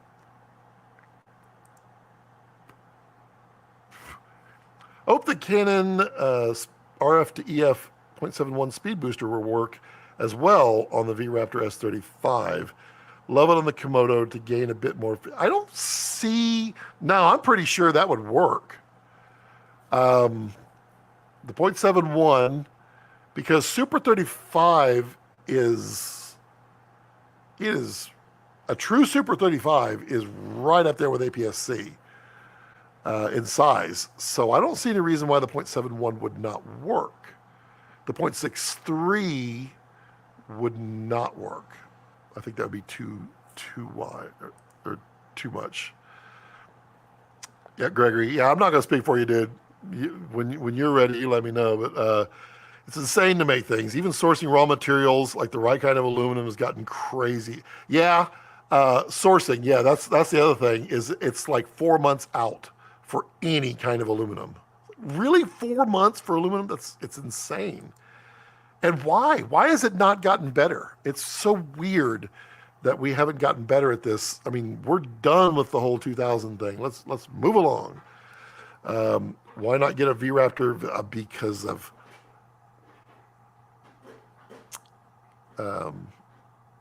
because a V-Raptor VistaVision can never be a Super 35 8K. Yeah, but a Super 35 can emulate to a point towards VistaVision, but it won't have the gathering ability. I don't know.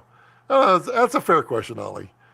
That's a fair question, unless you're just not always going to use it. Jared says, what that means is that when you have multiple cameras using the E&D mount, they will match in densities instead of a slight variation. Okay, interesting. Our Super 35 is normal Super 35 for the first time, not Super. Really? Just focus. It just went crazy. Yeah, I mean, it is tiny. Yeah, because you can see that. It is, I mean, because when you look at, why did today I just didn't do the top-down camera? What am I mean, if you look at, let's see if it'll show. Yeah, if you look at the size of that sensor, it is, and don't look at the glass, look at the darker shaded in the middle. That is larger than Super 35. And the Super 35 is really smaller. This is Komodo is 0.86 of full frame, I think. 0.86 of full frame, and like Dragon is 0.87, I think. So they're kind of like right in between.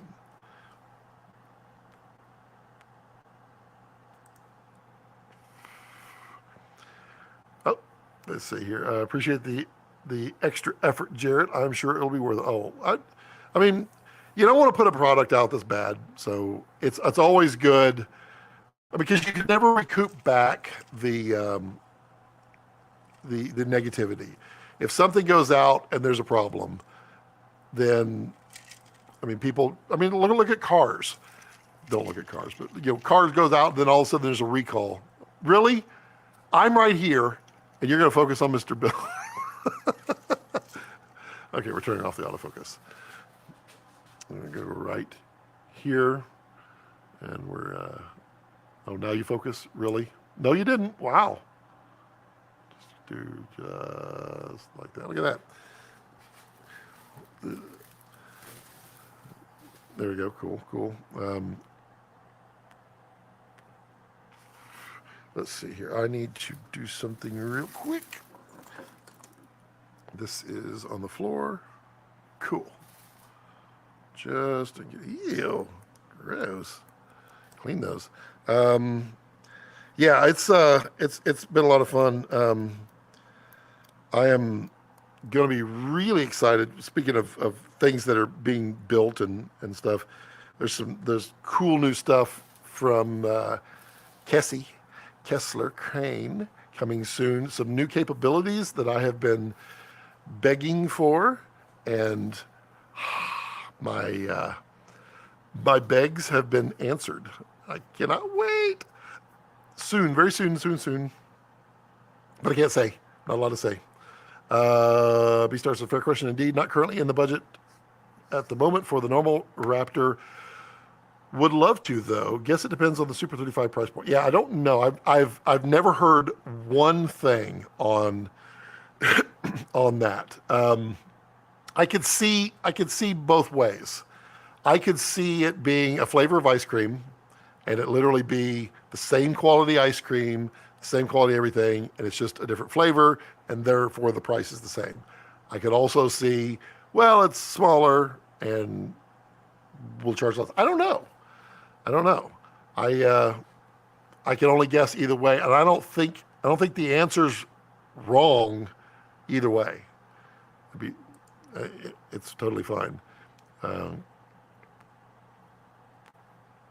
Oh, Ollie, don't do that. So someone did that. someone successfully did it. I don't know who it was.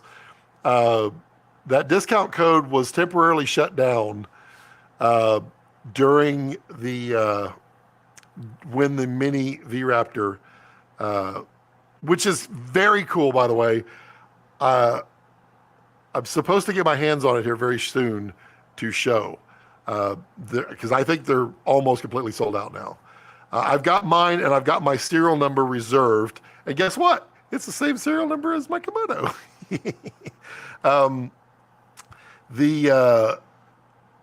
Yes, someone snuck in, and I guess he didn't realize that he didn't shut it down, and bought the Mini V Raptor with the discount code. And he's gonna honor it. So I mean, you can try it. I don't know. I like to give the man that is nothing but a little passion project of Ryan's, and I so want that passion project to expand. And so I am more than happy to suggest that just pay full price. I paid full price. I mean, it's cool. I really like it. I bought, what did I, which one did I get? I got, I think I got the Tequila Vista Prime on mine. I think so. I can't remember. Ollie, you are a sly man. I mean, he's not going to say no. Ryan's a good dude.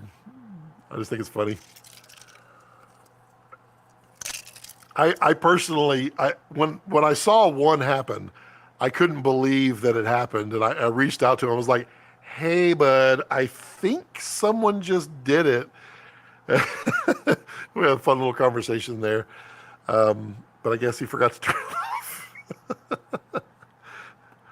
I'm not going to tell you the power of that 20% off coupon. I'm not. But I am going to tell you it is a really, really cool unit. Really cool. And I did not mention, yeah, thank you for bringing that up, Ollie, because it is cool. And I've known about it for quite a while and sworn to secrecy, of course. In fact, when the picture came out, Mitch Gross posted the picture, and I immediately messaged Ryan. I'm like, are we talking about this now? I didn't know that. It is really cool. When he first showed it to me, I laughed so hard. I was like, this is way beyond awesome. And I'm pretty sure Jared got his already. Yeah. Didn't he post a picture of it? I think he did.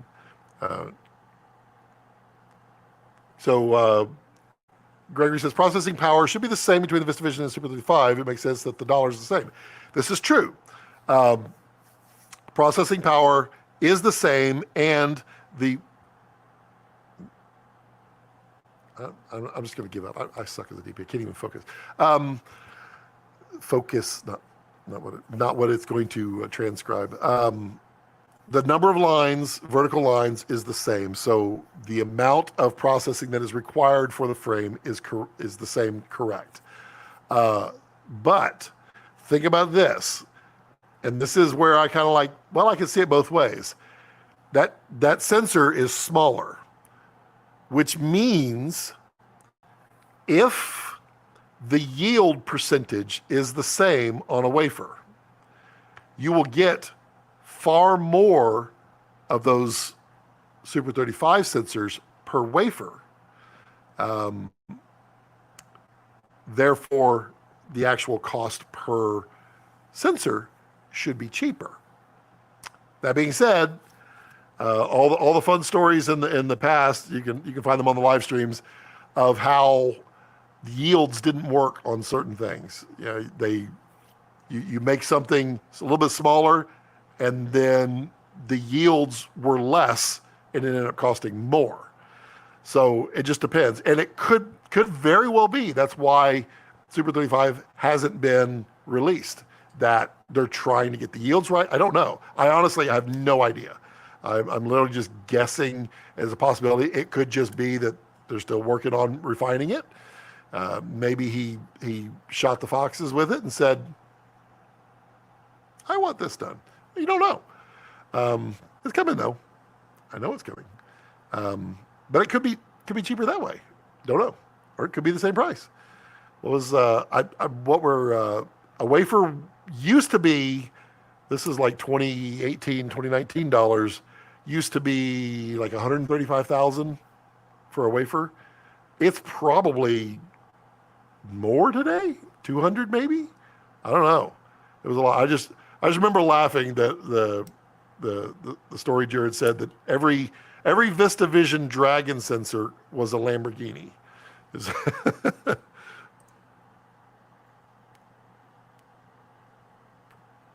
For the S35 price, Arri is pricing the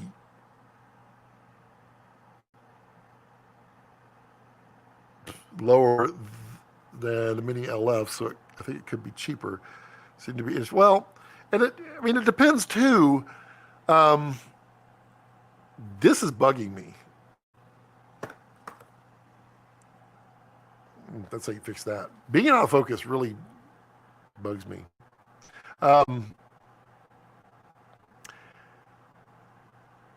The development costs alone for like a sensor are incredible. So, I mean, Arri pricing theirs the way they do, it's not out of line with the number of cameras that they sell. They have to recoup that money and they have to make profit or else they can't exist. So, still can't believe I smashed his eye. He keeps staring at me. So I can see. Well, we'll see. I did find it interesting that Ari did say that there is no new full frame variant of the Alexa 35 coming in the next 24 months.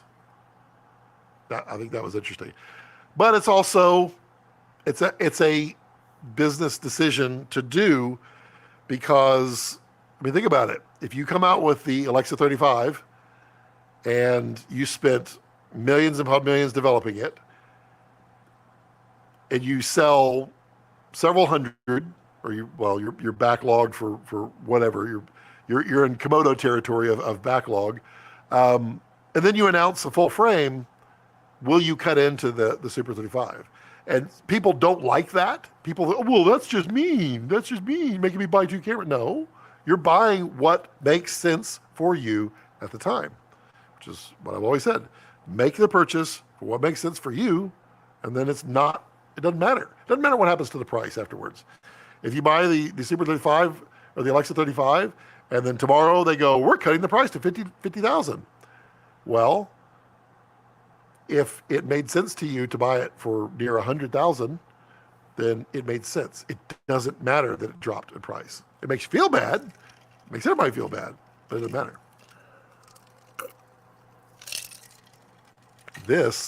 When this disappears, we're going to add some special stuff to it.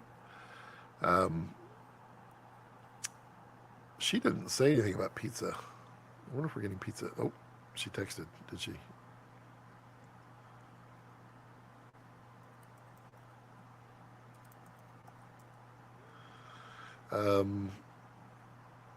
Did that just literally say? Oh, okay.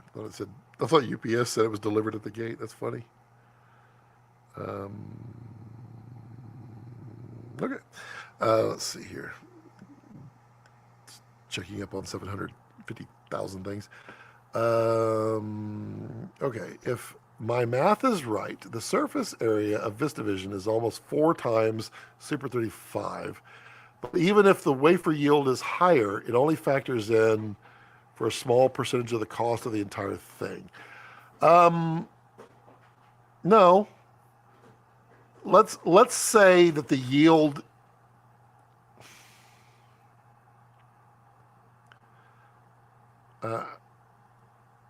I want to do the math right. And I don't let's just use made up numbers for the why I'm making a mess. Made up numbers. Let's say Super 35, you can get twice as many sensors on a wafer. The wafer cost is the same, basically.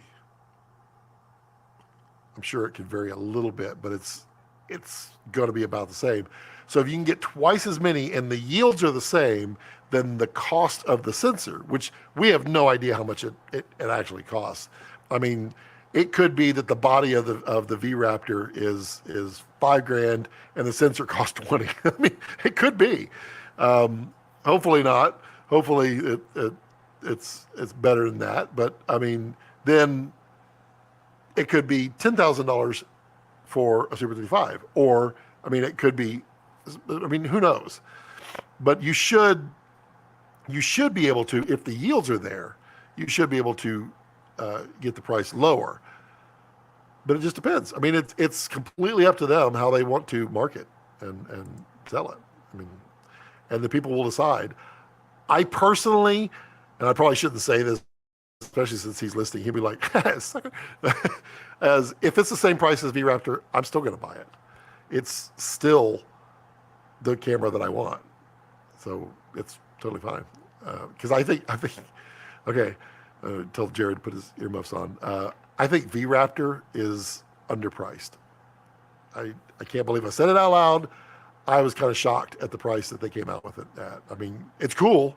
It's really cool. I just was really shocked. Really shocked.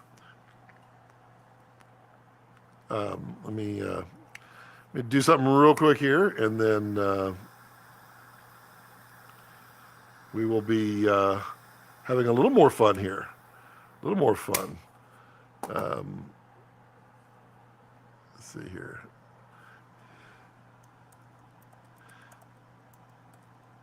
Let's see. We'll put this on real quick. Hopefully I can hear. Let's see. I need to test my hearing here. Make sure that this works. That was... yes, I can. Okay. So, mystery person, if you are, whenever you're ready, if you just put a big old thumbs up in the in your screen. Okay. All right. Well, let's welcome our very special guest, Mr. Jared Land. Oh shit! I'm in focus. Can you hear me? Yeah, I can hear you, and you're in focus. Right. You got better focus than I do.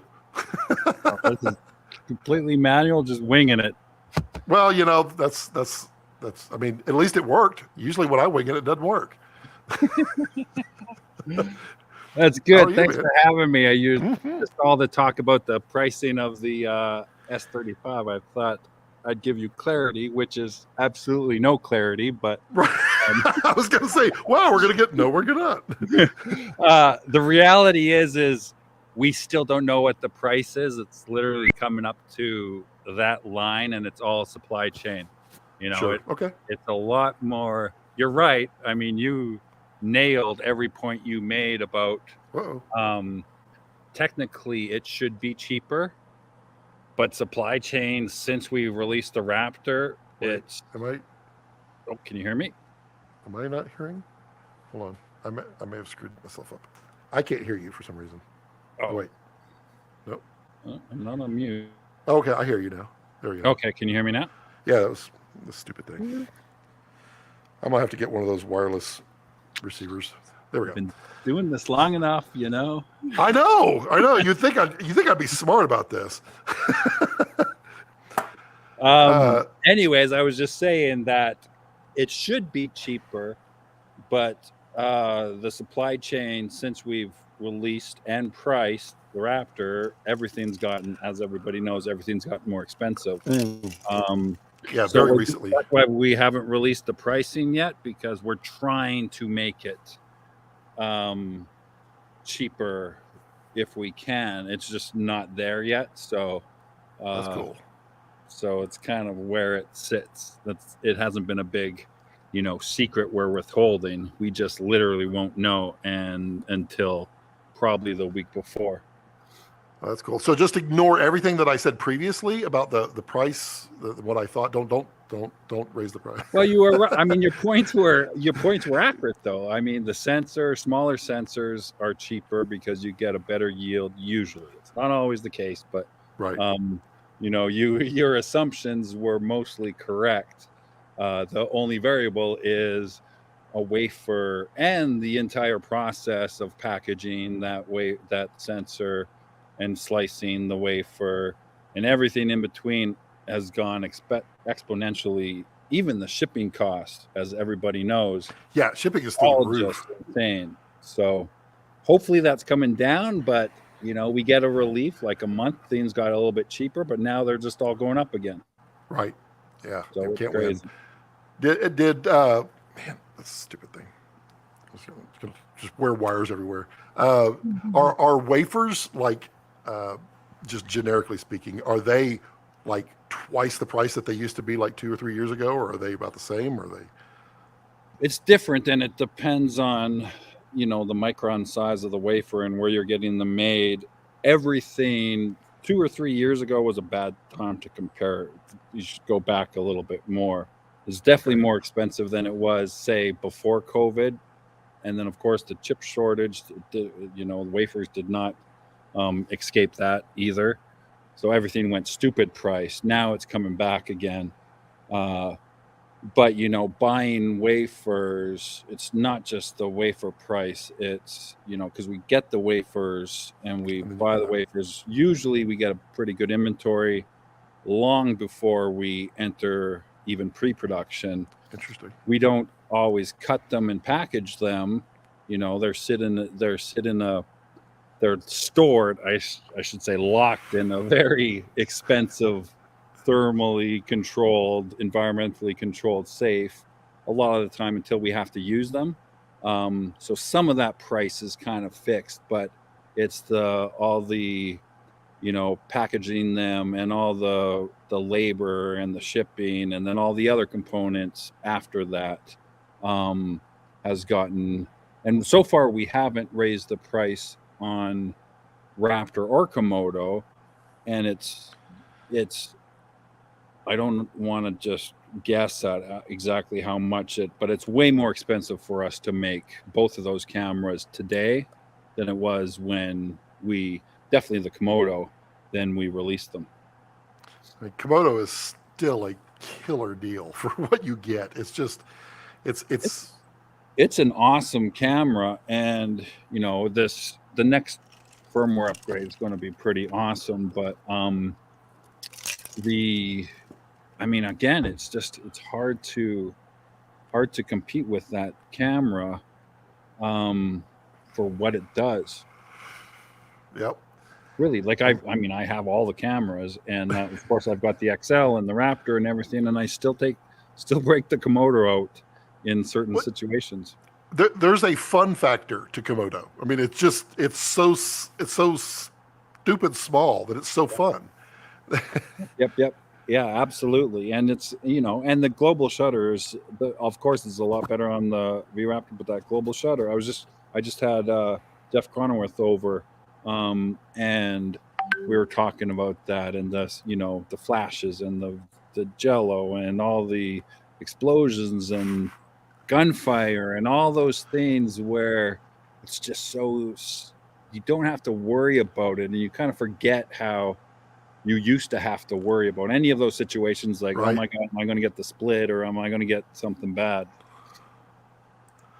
Yeah, Ollie says, anybody who complains about the price of increase of Komodo were literally warned 2 years ago what happened.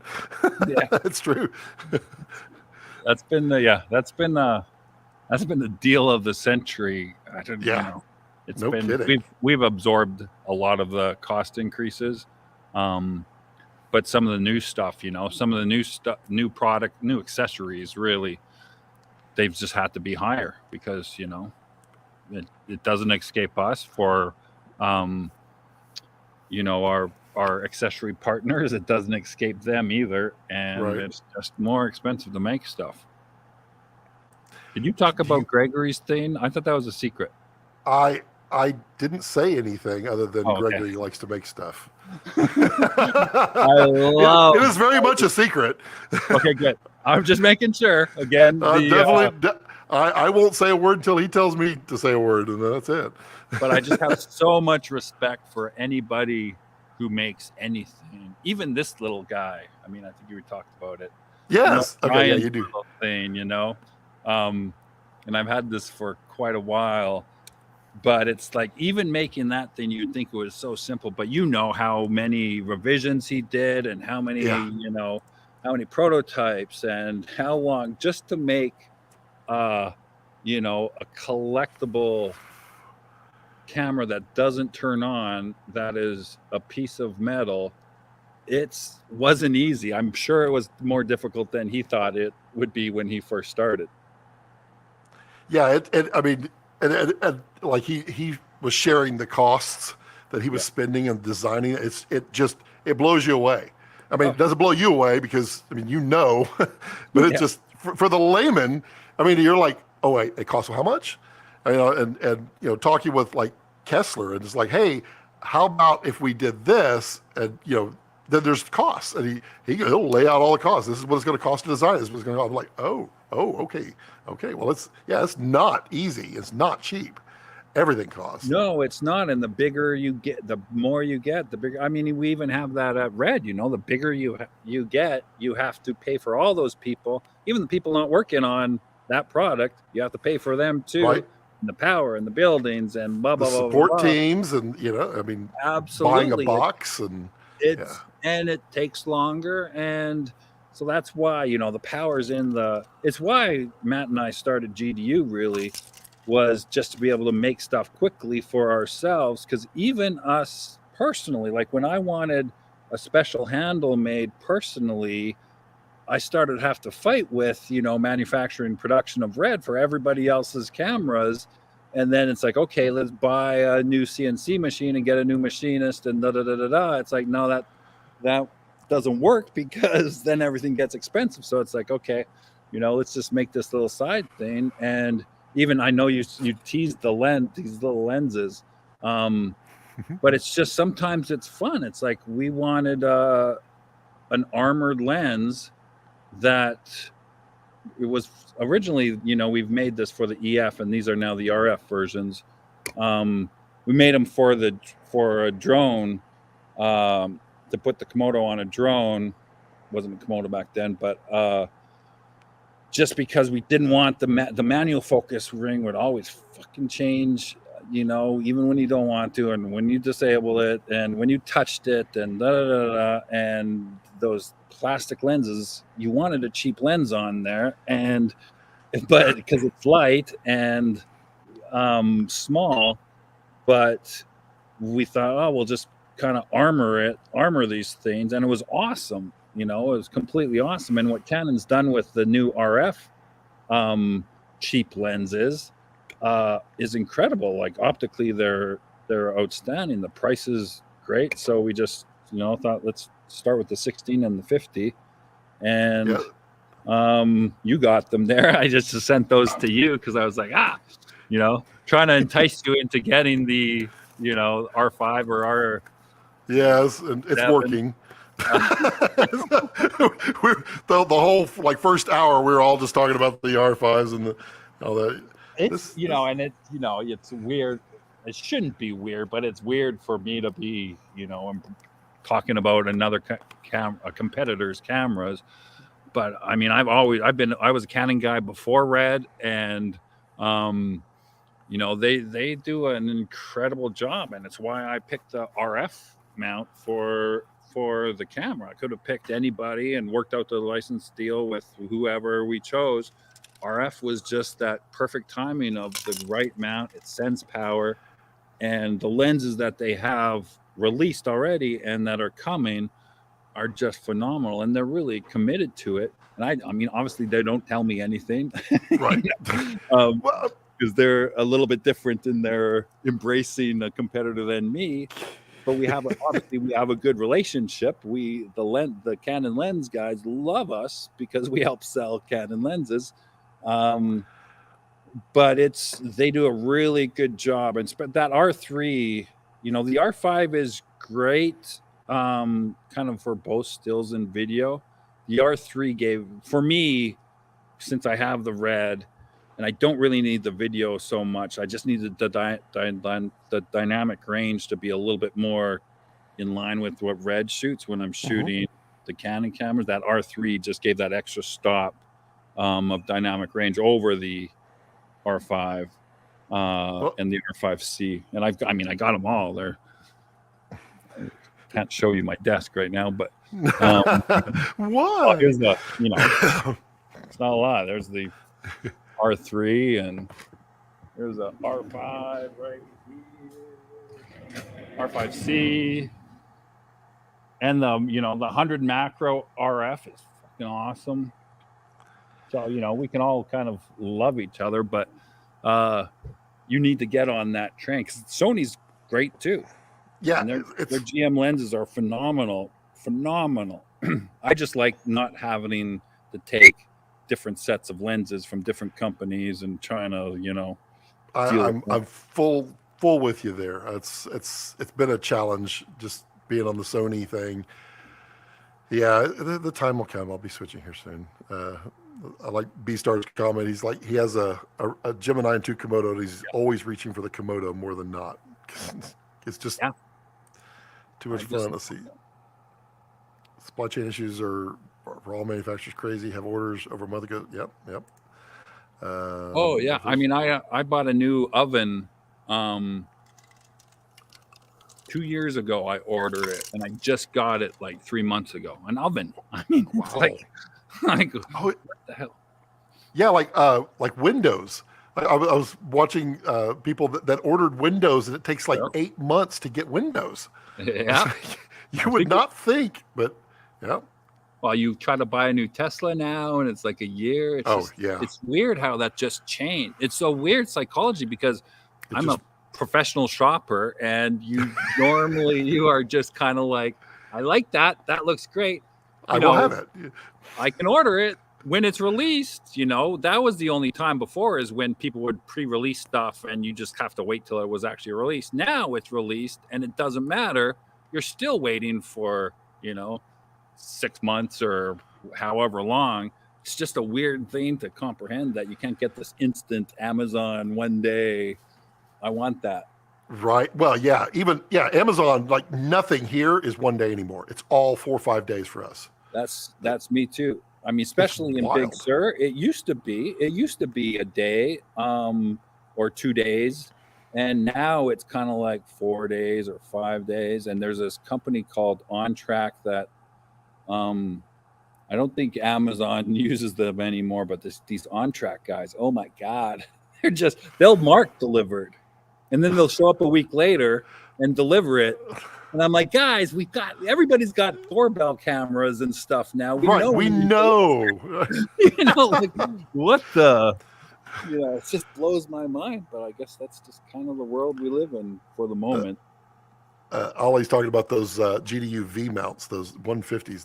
Those do look slick. I like how GDU, you guys are making rugged, but also art. You're making it look cool. Yeah, that's Matt. I mean, Matt Tremblay is a fucking savant, but that's again personal.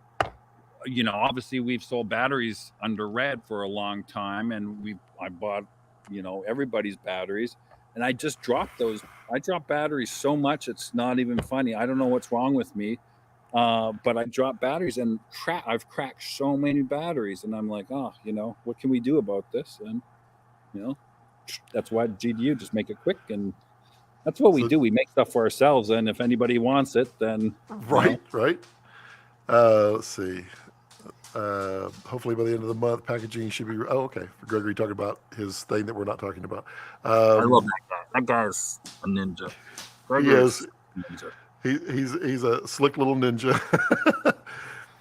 Just bought a Mitchell mounts, offering 2 guys. Absolutely, 2 people could do. Yeah, exactly. Yep. Let's see, learn CAD. Yep. Oh, you should have a CNC machine here in December. See, the same with CNC CG is if you don't have 3 shifts working on it, it's costing you money. You got to be running that thing continuously. Yeah, don't buy a CNC machine if you can't keep it going, especially if it needs coolant, which you should be. If you're cutting metal on it, those things will just self-destruct if they're sitting for more than a few days. Hopefully there'll be more GDU RF lenses. Did you work in some weather sealing? These ones, it's funny because Matt and I just talked about we didn't make them weather sealed yet, but we were thinking of a special application to make an IP67 kind of version of the lens. The problem with that is we literally had this discussion 2 hours ago. It's the camera. You're like, the camera isn't waterproof, and so it's kind of this unless you put it in a bag or something, you kind of don't want to encourage just because the lens is kind of waterproof that suddenly the camera is. And we're making more focal lengths too. We're starting with the 16 and 50, but Phil says the 3 goodies in the RF are to get the L primes, the less expensive but compact primes. Some outperform the more expensive lenses, and the Holy Trinity f2.8 zooms. Then go for there. The 2870, that is a slick lens. Optically, that lens is freaking awesome. I hate that the barrel moves on it. Oh yeah. I don't know why. It's a stupid thing I have ingrained me, because before the 70, the 200, right, you paid the extra money for the 2.8, and you didn't get never moved, right? Weird, like extended out thing where you have your matte box moves and all the other crap around it. For me and and I get why they did it, but I just hate that lens because of the fact that it's the slinky lens. Yeah, I mean, I assume because they're mostly photography business that they're not so much anymore, but that it's about how much you can put in a small backpack. And so you can get No, far it more makes lenses. sense. It's again, Yep. it's one of those weird psychology things just from the past. When you had the slinky lenses, it meant it was a cheap lens. It's a mental Right. block for me because Right. optically, there's thing. The 85 is fucking phenomenal. The L85 is just a beautiful. They've done such a good job with their lenses, those RF lenses. And that 16 is It's killer. it's pretty slick. It's pretty slick. Luca wants to know when you shoot the foxes, can you share your setup, lights, lenses, etc.? Oh, I should give you a picture. You should. So the recent stuff was all shot up with the 50 millimeter GDU lens. Testing it out in the environment, which it's kind of been awesome at. It's been the Raptor or the Raptor XL, depending on when.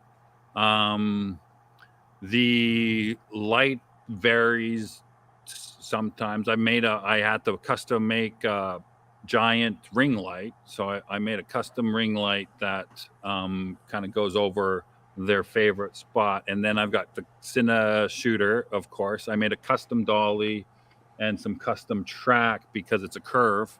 And for some reason, nobody makes, a motorized curve track that is longer than 25 inches. So mine is, a 12-foot arc, a curve, but motorized. So I have to reinvent the wheel and make that completely motorized. And then the Cine shooter does all the heavy lifting for that. I've had that conversation with Eric so many times. Every time I bring it up, he's like, "Oh God, please stop talking about it." I love curved track, and it can be done. He's done it, but there's no market. I'll show you a slice of it. Okay.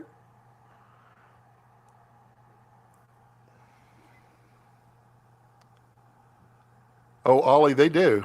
I've had my hands on it. I beg to take it. Oh, look at that! Whoa, whoa. So that's. Oh, I can go close. That is. Oh no, I can't. So if you see, it's really hard for you guys to probably see this. No, but see, so I put troughs. Each track has two kind of sections cut out of it. Mm-hmm.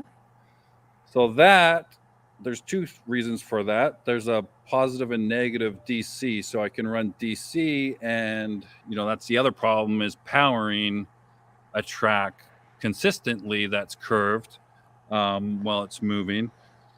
So that way there's no cables hanging off of it. And then in those tracks is where I have linear, and you've probably seen it on a lot of dollies use that kind of geared rubber kind of belt, the timing belt. Yeah, that fits perfectly into one of these tracks. So you have kind of a geared. So it's a cog railway, basically. A cog railway, but it's rubber, so it curves. It curves around this track. That's interesting. And then I take and he made me. I think we talked about this before, but the gear ratios of the different his different motors, his different dolly motors. So I have a custom machined gear that goes onto his motors that fit in the track, and it's really thin, so it curves and it works perfectly.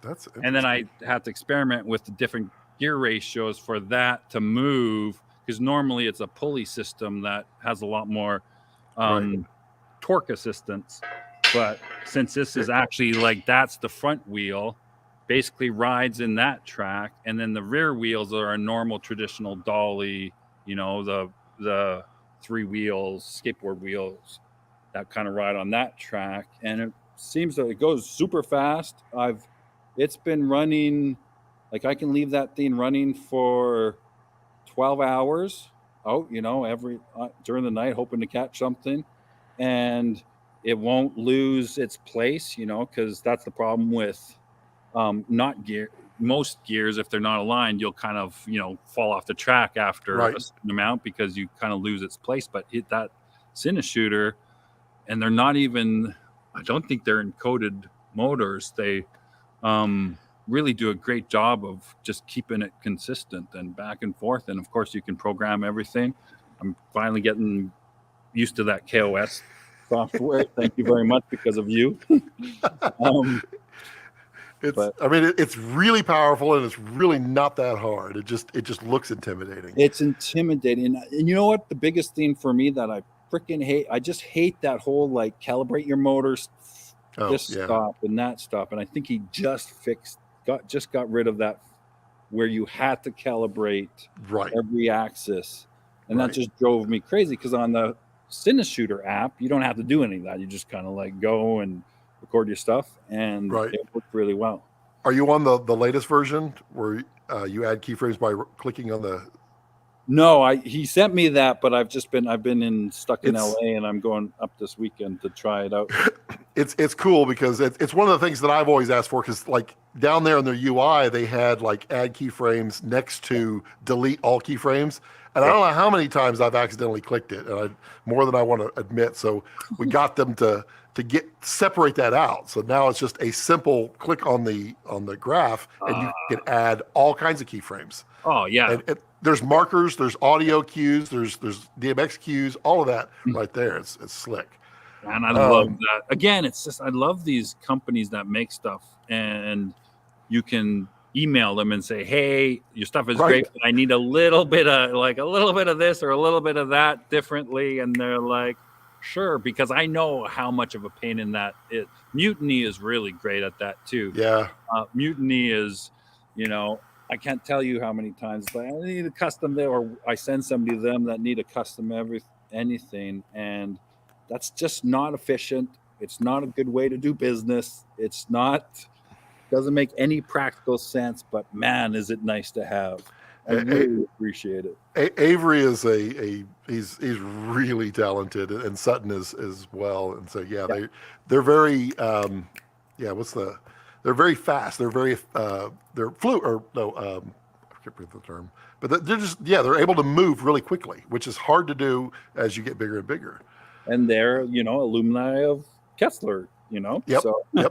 It's a good pot that guy kind of grows. So your curved track, how many have you? I'm sure you've considered selling it, but no one asked for it, I'm guessing. Oh, you're the first time that anybody's ever seen it. It's such a weird thing, because people don't know what they want until they see it, and they don't know to ask for it. But like curved track, I think is king on set. I absolutely love it. And it's so difficult to do, and that there's very few people that actually want it. Yeah. Well, these are pieces that bolt together. This is one piece of billet aluminum. This is, that's very expensive. Yeah. So selling it wouldn't be, you're looking at probably $2,000, $3,000 just for one piece. And these make, you put, I think 16 of them make a full circle. And so it's just sometimes these stupid things I do aren't very conscious. If it solves the problem, it solves the problem. That's what we all do, right? And that's all of our jobs, is to solve problems. Even, if you're just shooting something, your job is to solve problems. Right. Let's see. You'd mentioned that Komodo firmware is going to be really cool. Is there anything you can or will say about what's coming? What features that are coming, or do you not want to say? It's fine. I know I don't want to say, because stuff always gets stuff gets added and stuff gets taken away, and I get no problem. It drives me crazy personally, because I get really excited for something, and then it doesn't make it in because they couldn't test it well enough, and I'm like, ah, damn it. I don't want to, not a problem, especially just everything. Will there be any more stage 4 sessions? That's why Jeff was here. I probably shouldn't say that. I don't know what you're talking about. Just recorded one today. Very cool. So Ollie, there you go, bud. Phil says, I wonder what the cost would be to add a clutch slip focus gear to go from autofocus to manual focus on rehousing these would be. Well, you have to then you have to make it so that this whole part spins. And the whole beauty of this is, being able to just grab it by the lens or grab the camera and not worry about, things changing. Of course, with a power cycle on Raptor and Komodo, it kind of reshuffles everything anyways. But yeah, that's the kind of beauty of these lenses, is not having that, like you can just take the camera and throw it in a bag and not worry about anything, where I would never do that with, even the cheap plastic lenses, because I've just broken them so many times.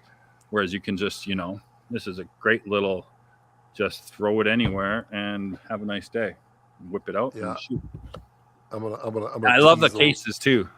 Yeah, I was going to say, I don't want to tease a little bit here, but these are by far the most premium lens cases I have ever held in my hands, and it's insanely good.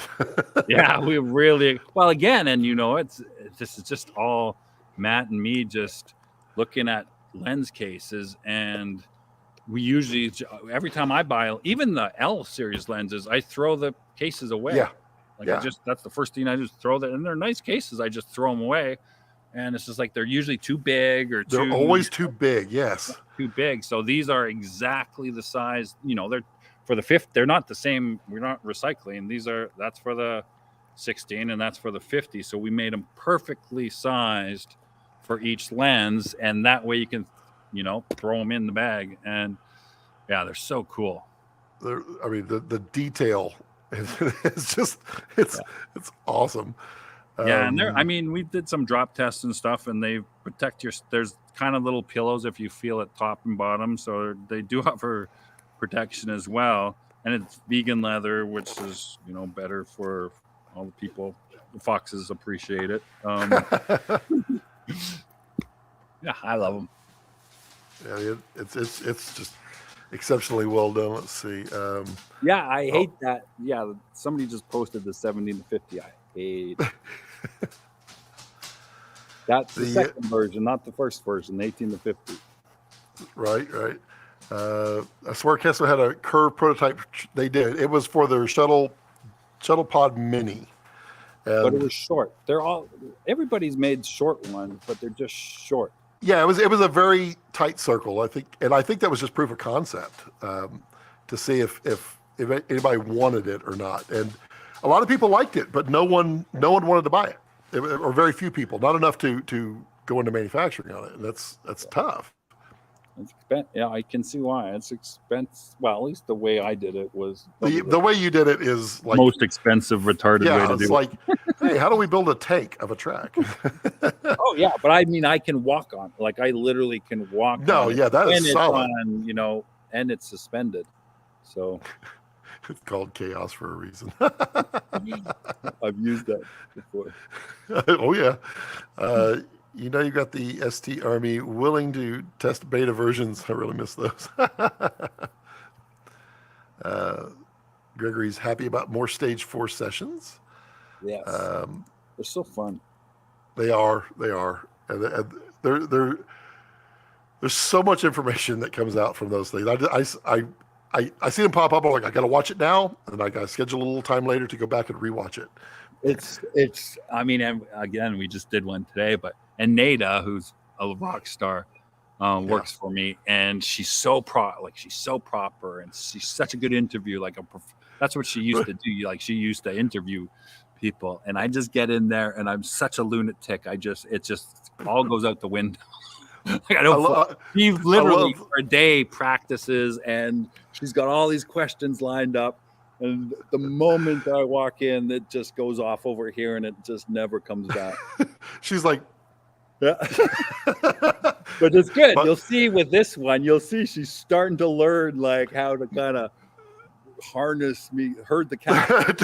Just hold Jared back a little bit. Yeah. I loved how you both were dressed down, and then he comes in with all proper. Yeah, I know. It's so good. Well, that's Nada too. She's so proper, but she'll wear the fuck formal hat. You know, she has this little that she loves. It's the blue fuzzy fuck. All right, we can't swear on here, are we? The F formal hat. Right. But yeah, so it kind of like makes her feel in place. You're allowed to swear. It's fine. It's for whatever reason when you swear it doesn't pick up. It must be the way you pronounce it. It must be fine. When I say anything close to it, it goes, "You sweared." Oh, good. That's all the money we pay Google. Right? Yeah, no kidding. Yeah, Phil loves the gray suede on the new cases. If you guys go with an 85 with GDU, I'm pretty sure I'll order some separately for my Dillon's Primes too. Oh, I see. Yeah, Phil, of course, Phil always freaking has everything. So he's got the pair of these as well, testing them out. Thank you, Phil. But we'll probably launch them on Sunday for normal. We've been teasing them for a while. Sunday. And we were waiting for the cases to come in. That's a weird thing. The lenses have been done for months, and they smell good too. I like that smell. Usually doesn't work that way. Yeah, no kidding. So sometimes you get like, what glue were you using? That's always the quintessential GDU. Yep. Is Easy Rig the Komodo shoulder mount to shoot football? Oh, is it easy to rig the Komodo shoulder mount to shoot? Yeah, of course. Just rig the Komodo with a shoulder mount. Did Matt post it? I think today we have also for the Quantum rig, the Komodo adapter for it too. So that was made for the Raptor, but we've got the Komodo thing. I think Matt's posting it today. Did you ever say, or are you going to say, how those dolphins were filmed? Which ones? There's so many. The hundreds that kept coming around. The ones that were in a little circle that just kept going round. I can't say. Okay, fair enough. That one. that was a absolutely gorgeous shot. Has to be in a few months, maybe. Right, maybe. Yeah. The dynamic of free form of these. There's a bunch of great stories from the longtime red DPs from the early days. Phenomenal here. Parking lot test days. Yeah. Yeah, and this last round is just the same. It's really cool. It's amazing. We've only been here for 15 years, maybe probably longer now, but just how much history in that little time is kind of accumulated. One day you're gonna have to figure out how to do it. I don't know how you'll ever pull it off. But one day you need to give a quick tour of your office space, your personal office. I'll give you one, yeah. Yeah, like when I was in there, I laughed in my head so hard. I'm like, this is exactly what I expected. Yeah, that's embarrassing though. You'll appreciate it, but if I ever posted something like that, first of all, there's way too many prototype future stuff in here, but people would just think I'm a hoarder.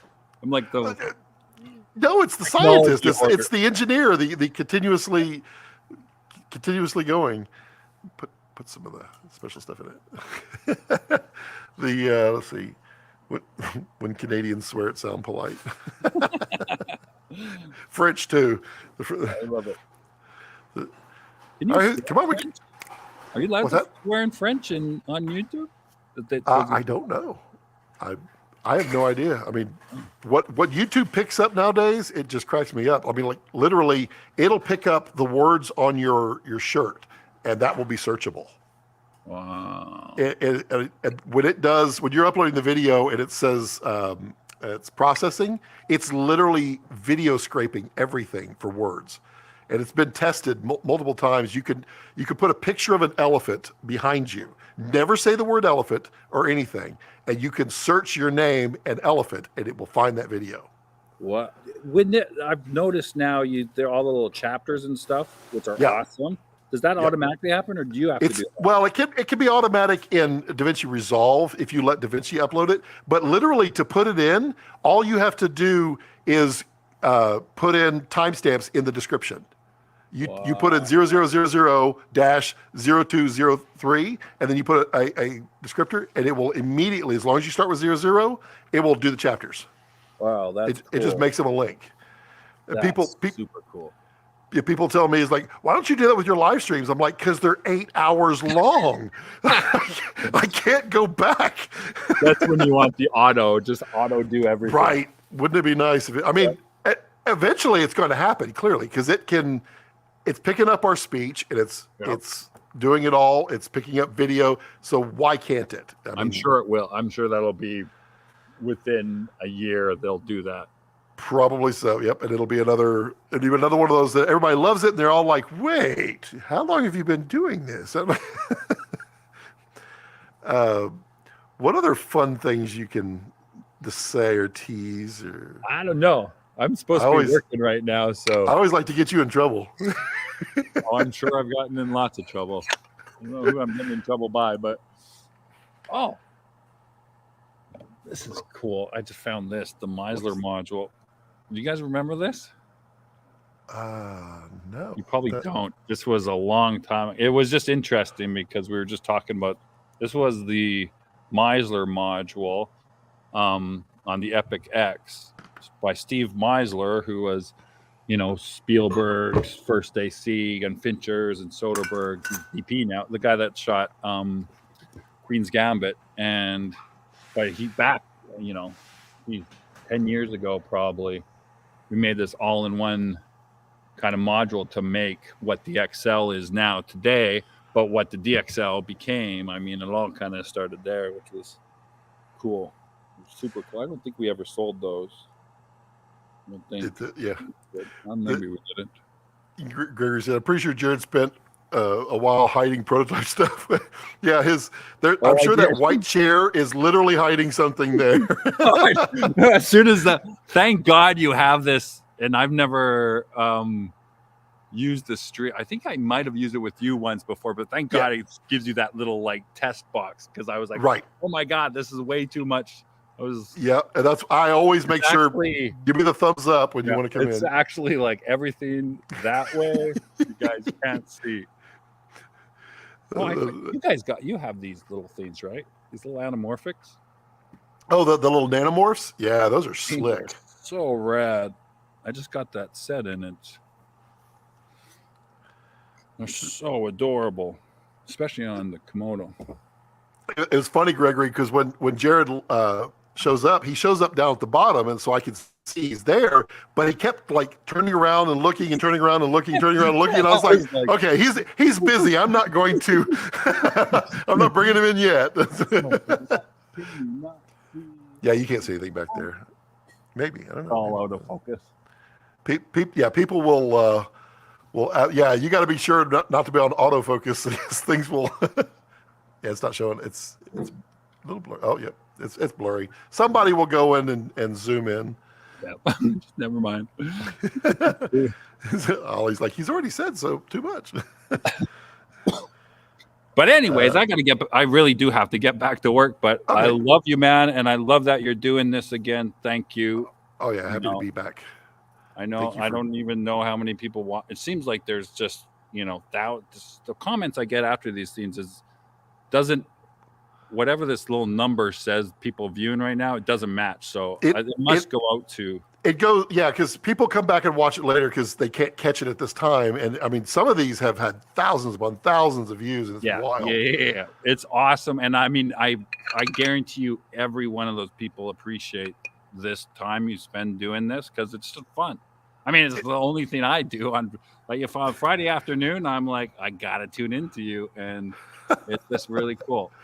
I appreciate it. You're always make me feel good. Have you thought about building a hardware accessory for Komodo or Raptor where we can assign some camera quick functions like peaking? What does that mean? I guess maybe like a Wi-Fi module where you could assign some quick buttons. Maybe I think is what he's asking. I think they're. Well, we know that. Got the port. I mean, port keys, and there's a couple other people making that stuff. I keep, Mikhail, if he wasn't so busy making that software so awesome, he started getting into the hardware thing too. Red Control Pro is so slick. Have you tried the computer version? Yeah. No. Okay. No, never mind. Yeah, don't you know that? Blah blah blah blah blah. Wait, it's out today, I think. 14th is when everything's supposed to be out. Never mind. Sorry. It's awesome. Yeah, there's a that program has saved my life so many times. He's a rock star. He really is. He really, really is. And his next, the Red Control Pro stuff, the next round is really awesome. Let's see. Van Moore said, fascinating focus design. Neat to see something new in the space. Thanks for joining. Yeah, I'm not going to keep you. You got to jump. You go. All right. Thanks. Bye, everybody. Thanks, buddy. I'll drop you out. There we go. And there we have it. That was our little fun little session with Jared. I was hoping he was going to get to join. He was so busy, and he had lots of phone calls and meetings and all kinds of stuff. And these, I mean, FedEx screwed this thing up so much. It was supposed to be here like 2 days ago. These are slick. I'll let him do the full announcement, but I mean, they're really, really nice. I was giving him my 2 cents on it, and I mean, it was very positive stuff. They're really cool. But so look for Sunday-ish on that. Gary says, worked on a while on a little thing with pogo pins that attaches at the top of the Komodo that has 4 buttons. But I think it'd be super complicated to link software to hardware. It's true.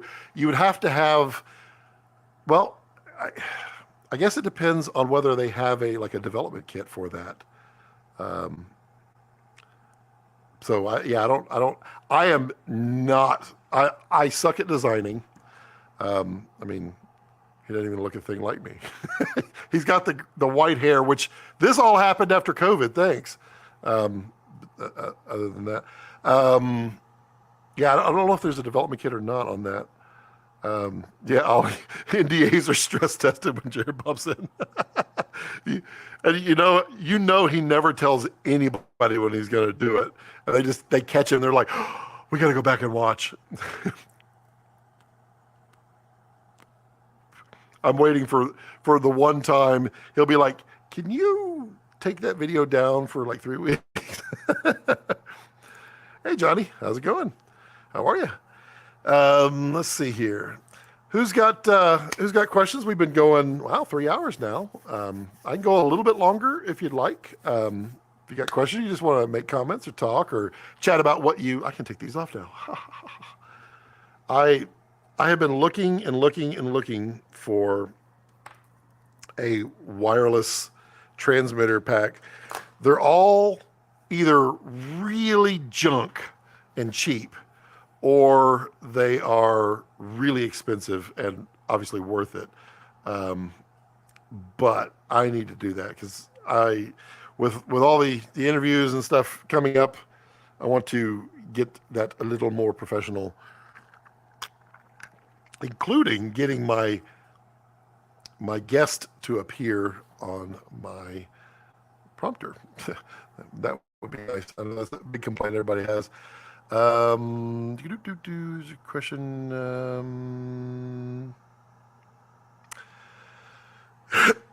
I can't do AirPods CG because this is Windows based. If you could see, I can't. Yeah, of course it won't turn. I have a ton of these little microcomputers. They're like little 4-core Windows boxes. Because I use them for everything. Like Dragon Frame has one. My astronomy stuff, each one has one. This is my streaming deal. And it's just a little. Let me loosen the pan motor. Ow! Really? Y'all don't have grass burrs. Those little things are hell, and they've come out. You can see this little guy. It's called a minis forum. You can get them on Amazon. If you do, use my link. I thought about doing a review on them. I just don't know how interesting that is to anybody per se in this thing. But they're I mean, this has got an i5 processor, 4 cores. It's got 16 gig of RAM. This one has Thunderbolt, which is great. So, I mean, there's a lot of things that I can do with it. So I can't do AirPods. Would also love to. Sorry, Johnny. About to pull the trigger on a C300 Mark III C70 or an FX6 FX9 combo, completely torn. Well, first off, you gotta figure out what you're gonna do with them. I mean, the FX6 is a exceptionally competent little box. I mean, it is really competent. The FX9 is kind of a standard out there for a lot of reality and that kind of shows. The C70, I don't like the feel of it. The image is gorgeous.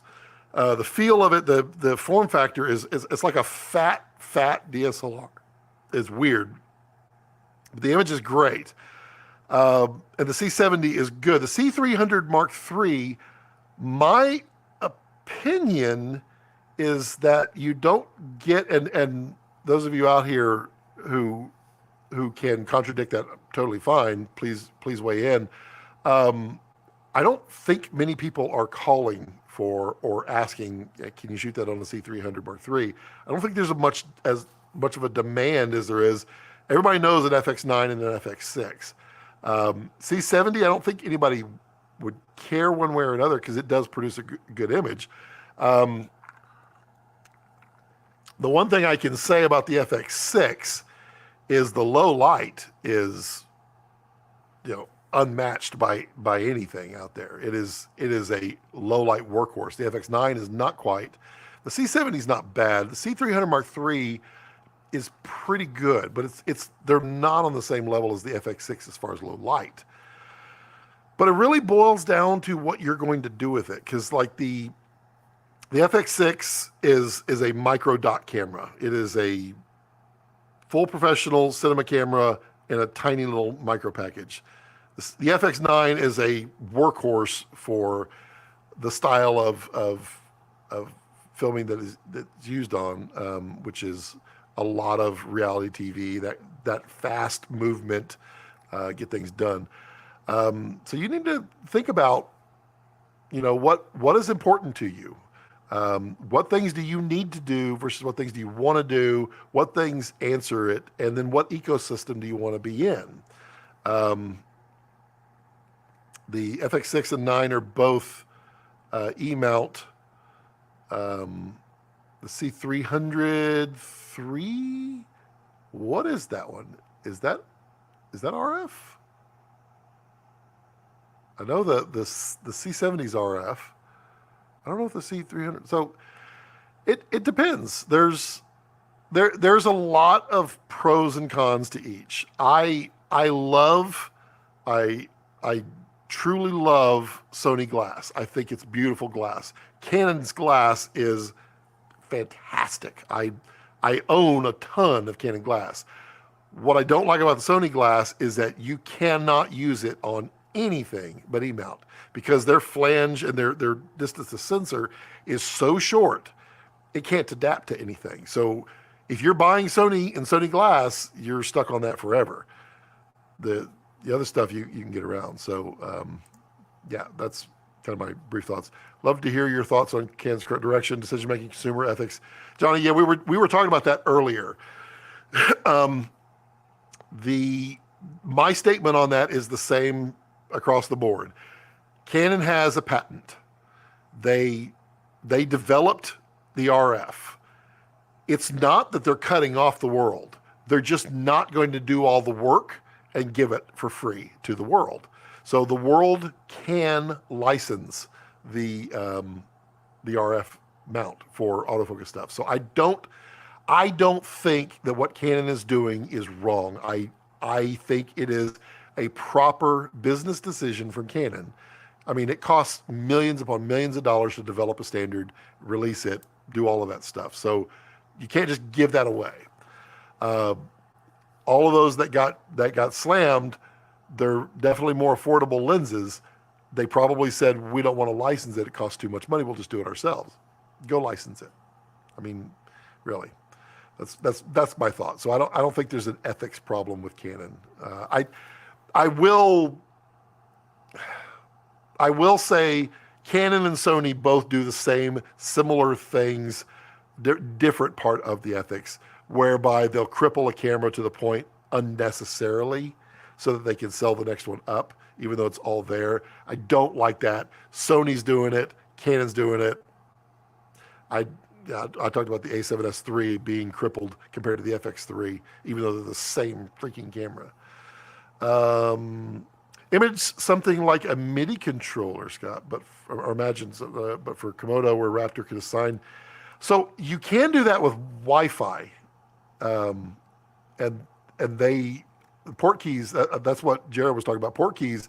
You can do that on a port keys monitor, so it could be done. And I know, who was it? Someone came out with a Wi-Fi record button, I thought. Pretty sure. I use an old Sennheiser G2 to send audio to my headphones.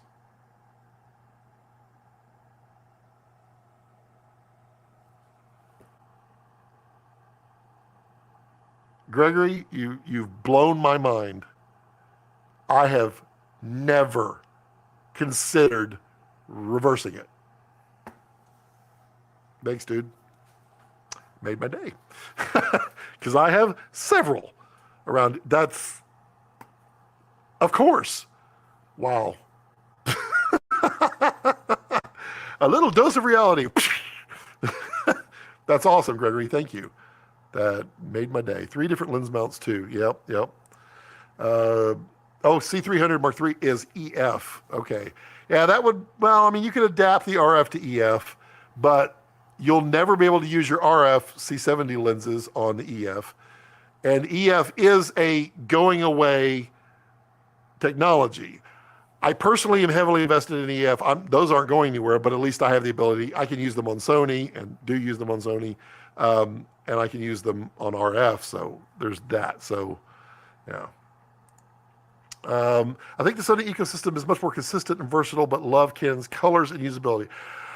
I mean, I like Canon's color. Canon's color is very nice, but I think this latest generation of Sony color, I think, is phenomenal. I personally adore the look that's out here. Now, on here, it's a little different, and this is the ATEM Mini Extreme coloring it a little bit, and it's not on purpose. It literally just throws some contrast in there for some reason. I think Sony looks far better on the monitor and in person. But yeah, let's see. CG says, if you have an audio interface, it's a pretty affordable option. The X5 U4 R2. Okay. You gonna try that Apple Watch Ultra? I don't know. Right now, I'm very much, this is my 12 Pro Max, and I kind of wish I had not upgraded from the 11 Pro Max. I don't think there was a whole lot on here. There's a few things. I don't think the 13 Pro Max was much of an upgrade from here. I don't think the 14 Pro Max is much of an upgrade from this.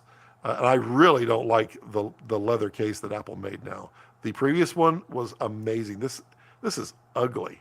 They're like, oh, your patina's gorgeous. I'm like, that's not patina. That's worn vegan leather. So my beef with the Apple Watch Ultra, this is an older one. This is 2 or 3 gens back. There's a lot to it that I like, but I am not interested in paying a monthly fee to AT&T for having a watch. I would like the bigger watch and the fact that it can that it literally just give me the date for the. It's funny. There's a lot of things I like that it does. I don't know that I want to spend it. I know my wife knows that I don't want to. I know that she does not want me to spend it. Ollie says, I still mainly use the EF so I can Back of the lens, variable ND on RF. Yeah, now that's big. I do love the what am I looking at? I'm looking at the wrong camera. I do love like the breakthrough drop-ins. I do love that. Uh, we just heard from Jared that the Komodo will get the electronic variable ND. You can put it on Komodo, so that's killer for that. That's pretty slick. He says, I think of swapping my PL mount on the set to LPL. I recently saw a Panavision mount to LPL adapter, so if I have a whole lot of money, so I don't have to rent a Panavision system. Yeah, that's a good point. I'm still rocking a Series 4. Really no point to upgrade. Yeah, the Apple is king of doing that. And you know they have some fantastic stuff sitting in the back, but you know, they're a company trying to make continuous revenue. Okay, thank you. Continuous revenue. So I'm literally looking here to find out what version of watch I have. About I have a watch. Of course, why don't they just? I have the MWVE2LL-A. I think it's a Series 5. I think is what it is. Could you tell us about your favorite camera accessories that you can't live without? I'm digging the Condor Blues stuff and hope to get more soon. Condor Blue makes some very, very cool accessories. I am I rock my Komodo rig has not changed a whole lot over the years. I've used a bunch of different stuff, and I will change out from time to time. Sorry. I rock stuff that other people are like, wait, you're still rocking that? My cage that I prefer is I still like the Tilta cage. I think the Tilta cage is one of the nicest designs, and it's very useful, and it allows me to do things that I do on all of these that I can't do on some of the others. I'm using the advanced power module from Tilta. That is currently what I use a lot. I may try out the Mutiny one because it's doing really well, and it's not really any bigger, and it has a lot of features on it. The Tilta works fine. I like it a lot. Then I use my Komodo. I mean, right now it's been on my Franken rig over there. So I put this handle on based on our conversation earlier. We were talking. Yeah, I put this on earlier. I typically run it with a cage. I run the either the OC G7, which their new one is a little bit better than this one.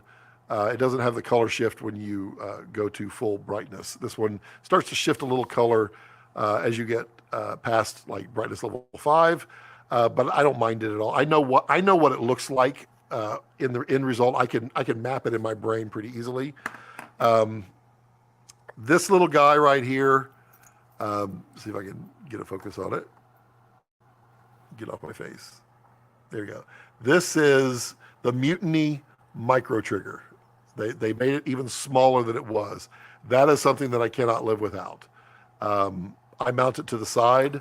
It goes right on my Tilta cage. And again, it was completely stripped down on my Franken rig. So that goes and it plugs in so that I have a trigger right here. So right where the Red used to have it right on the front, so I have it right here. So I always have a trigger there, and I have a trigger here. I forego top handles now. I like a good side handle, and I'm done. I'm happy. I know you weren't asking literally for Komodo, but I'm just talking about Komodo in general. And then like cables, I like the Mutiny cables a lot. that kind of rigging, I like to keep things exceptionally small. And when new stuff comes out, if it doesn't specifically solve a problem, I'm most likely going to continue to go back to a configuration that I've always liked and used. The shoulder mount stuff, I don't. Condor Blue, their shoulder mount is really nice, and I have that and use that. But I don't use shoulder mount that often. And the reason I don't use shoulder mount is because I am a 6.5 foot tall behemoth.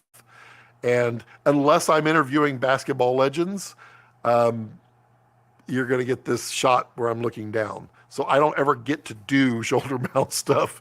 So I'm usually hand holding it down here or off to the side or easy rigging it kind of thing. So yeah, hopefully that answers what you're asking about. Red control on Apple. I think that's a thing. I think. As opposed to small rig cage for the Komodo. Yeah, right. Small rig makes some okay stuff. I like small rig. I don't like some of the stuff that they do. I don't like it when they were copying people. They've stopped doing that for the most part.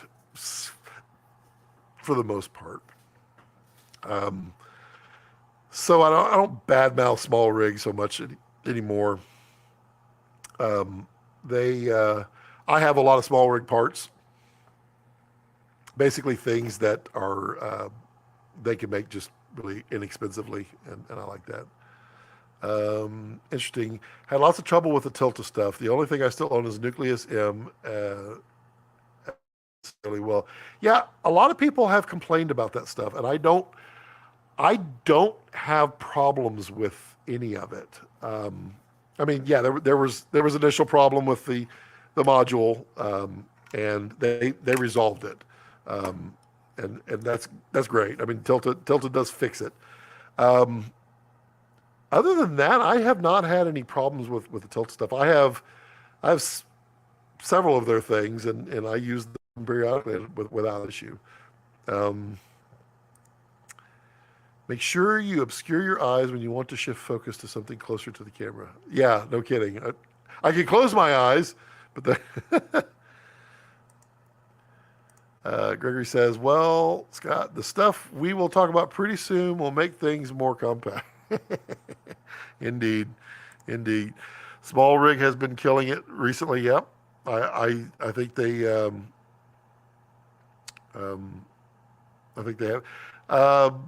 I think they ripped off Kessler's Arca Swiss plate a while. They kind of did, and then they kind of backed away from it because, I mean, the Arca Swiss is a standard. Kessler didn't invent that. This right here, Johnny, this is on every freaking camera I own, and that is the Kessler quick stands. I mean, literally, I can show it to you on every single camera. I've got one on the GoPro. No, I don't. It's on the bottom of my Dragon right here, which is front heavy because it doesn't have a battery. It's on both the Sonys. The quick stand, I don't go anywhere without a quick stand because it is such a lifesaver. Because you can set your camera down and you're done. And I literally have them on everything. I love Arca Swiss. I know Small Rig tried to imitate the Kessler quick receiver, and they did not a great job about it. And mostly because Kessler owns the patent on the quick receiver. And the quick receiver is gold. And for those who don't know what I'm referring to, I have these on everything. I'm going to obscure my eyes with a thing. This is the Kessler quick receiver right here. This is the latest one. It's a little bit more compact, but it is a solid locking. I mean, completely solid. And if you are looking for any Kessler stuff, there's a little coupon code down below. If you use my referral link, I appreciate it, and you get 5% off. You got to use my coupon code. Let's see. Johnny says, what lenses do you gravitate to on your Sony cameras? Depends on what I'm doing. Really, really depends on what I'm doing. On,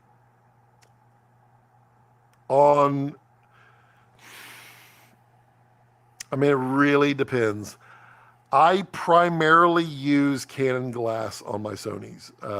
I have all the Canon, well, most of the Canon L series, which are great glass. And I tend to use those a lot. I don't use my Sigmas because they're Super 35 and my Sonys are full frame. I love Sigma glass a lot. The Taquinas, they're not full frame. They don't go on there. I mean, when I'm using Sony stuff, it's almost always a corporate shoot. So it is, I mean, this one right here is it's funny. It's the 24 to 105 Sony. And I bought it specifically so that I would have a fast and easy direct on camera, and away it goes. But I tend to use a lot of, I put Irix glass on the Sonys. They work really well. The 30 and the 45 a lot. Ollie says, Ollie would disagree with that. They seem to do everything now, which doesn't give me a lot of confidence. Just like when Red made 8 cameras at once. They've solved a lot of my rigging issues recently. And I tried to do something with Small Rig to show off. So I had some of their stuff. These companies are weird how they do this kind of stuff, because I go and well, a lot of times companies ask me, and in the case of Small Rig, they asked me if I was interested in this, and I looked at it and I wasn't personally interested. I didn't think the audience would necessarily be interested in that. So I said, what about this? Because this is interesting. This I have some really good ideas for. But they're very similar to a lot of the Chinese companies, where they focus on one marketing strategy for one product and they won't deviate. So I don't know. It's weird. Okay, who's got some last minute questions and stuff?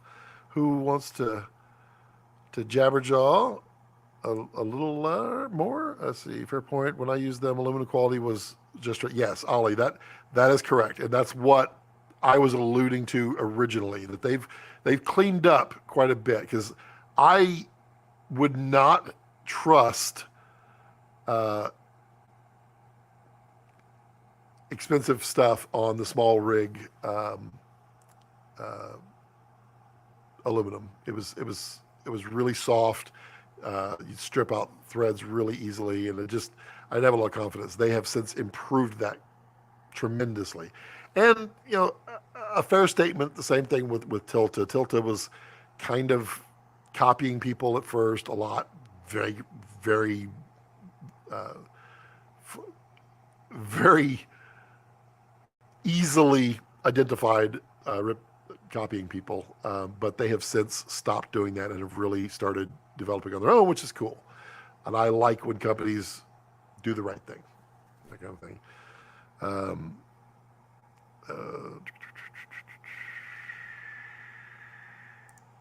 I see what you mean. Yeah, width versus depth. I don't know. I don't know what that one is. I don't know what that one's about, Ollie. If you're answering someone or answering, I don't know what. I don't know what that means. Width versus depth. Yeah, you have to clarify that so I can understand what we're talking about there.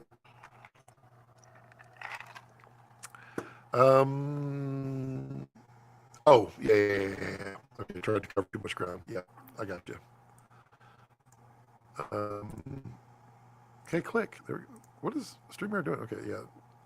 I says, I'm going to be the first to say Pro Aim is the worst of them all. They are exceptionally bad. And I attempted once to to work with them on something that was not ripped off, and their marketing strategy, I'm not going to do it. There's no way in the world I'm going to participate on that.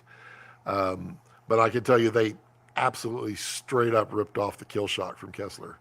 I mean, they didn't even change the color of the springs. It's the same. So yeah, I'm not a big fan there. I tried to want to lead them into the right direction, but I don't think there's any saving that. I agree with you there. Though, yeah, another doorway dolly. I mean, just pick a product. Pick a product, really. Okay, well, I am going to wrap this up. We have been on for, math is hard, 3.5 hours, which is pretty good. You could do, hold on, there's, oh, Gregory, really? When you had the Raptor, did you try low light? I tried to push some night scene clip to the max, some DaVinci denoising works great. So, Luca, I did. However, stupid me was so excited with the V-Raptor, he forgot red cardinal rule number 1. Black shade. I didn't black shade. And I mean, I literally got caught up in the emotion. And yeah, you got it, Ollie. And so, yeah, I had to denoise the heck out of it. And it's, yeah, it was a miserable thing. The footage from low light, I've seen properly black shaded. I did get some, it just wasn't a whole lot after I corrected myself and black shaded. And it, yeah, it's pretty slick. And that's the thing with red footage. I mean, if you don't have to denoise red footage, it's because you've properly exposed everything perfectly. And I mean, red loves light, and there is zero processing on red footage. So people do get upset that why do I have to denoise red footage? Because there's been no denoising. The Sonys, they're all denoising. Whether you turn it on or off, there's some denoising taking place. There's processing that's happening, all of that. Red does not do that. Raw is raw. So yeah, you got to denoise. 3 a.m. Whew. Sorry, man. 2 a.m. Sorry, man. Yep. It seriously makes a night and day difference with R3Ds, doesn't it?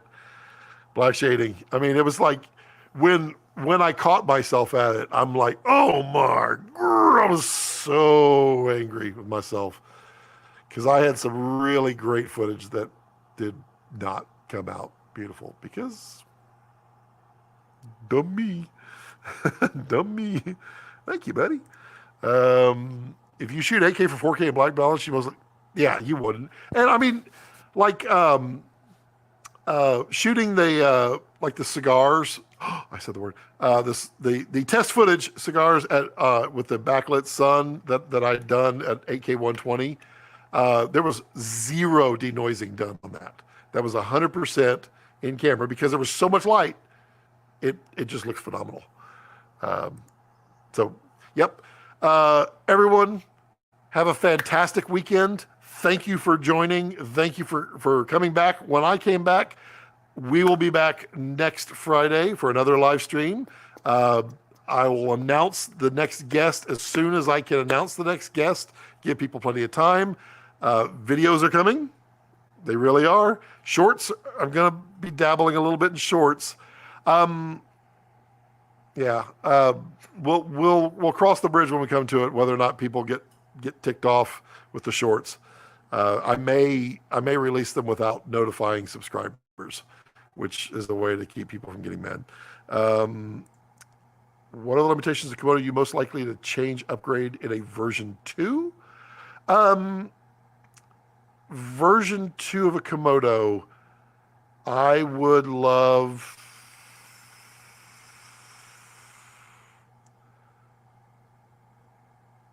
I love a little better frame rates.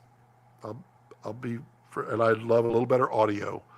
Other than that, just give me what you got, because I love Komodo. It is truly a cable. I would absolutely buy this camera today, two plus years later, as a solution cam, because this solves so many problems easily. It's so cheap. It's just unbelievable what it does. Gregory, yes, I have. Gregory, I actually have a list. I don't know if you know it or not, but I sometimes I ask questions out there to get people to give information that I will then use. Sometimes those spurring conversations, but I asked things about cult, and I have them all listed out.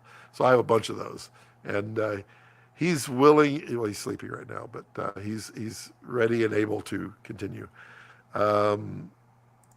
Open Gate 60 is all I want. I would imagine.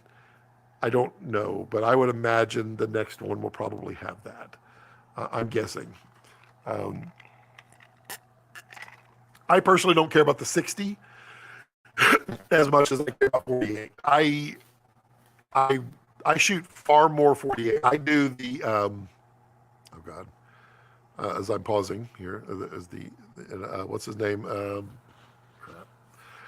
I'm sorry, I'm bad at names, but I had him on here. I interviewed him, and he gave me the tip that I just never thought of, and that was shoot 48 frames a second at 360 shutter. You get slow-mo, and you get 24 frames a second at 180 degree shutter. You have the options in post. I'm like, that is so brilliant. So I try to shoot everything at 48 360 if I'm ever thinking about it. And it's awesome. Yeah, I love it. I don't mind open gate 50. Yep, that'd be totally fine with me. Yeah, you probably got to do 50 for PAL folks.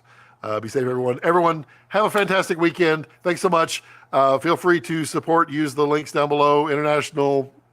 I know you care. The Amazon links don't work.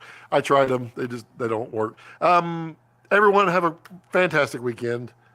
And as always, as I like to leave it, don't let your passions center around your life. Let your life center around your passions. I'll have a fantastic weekend. Bye.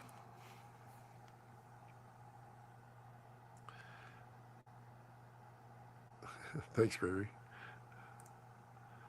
Peace out. Ollie, good to see you, buddy. Glad you're back. And other Ollie and everybody, Luca, everybody. We'll see you.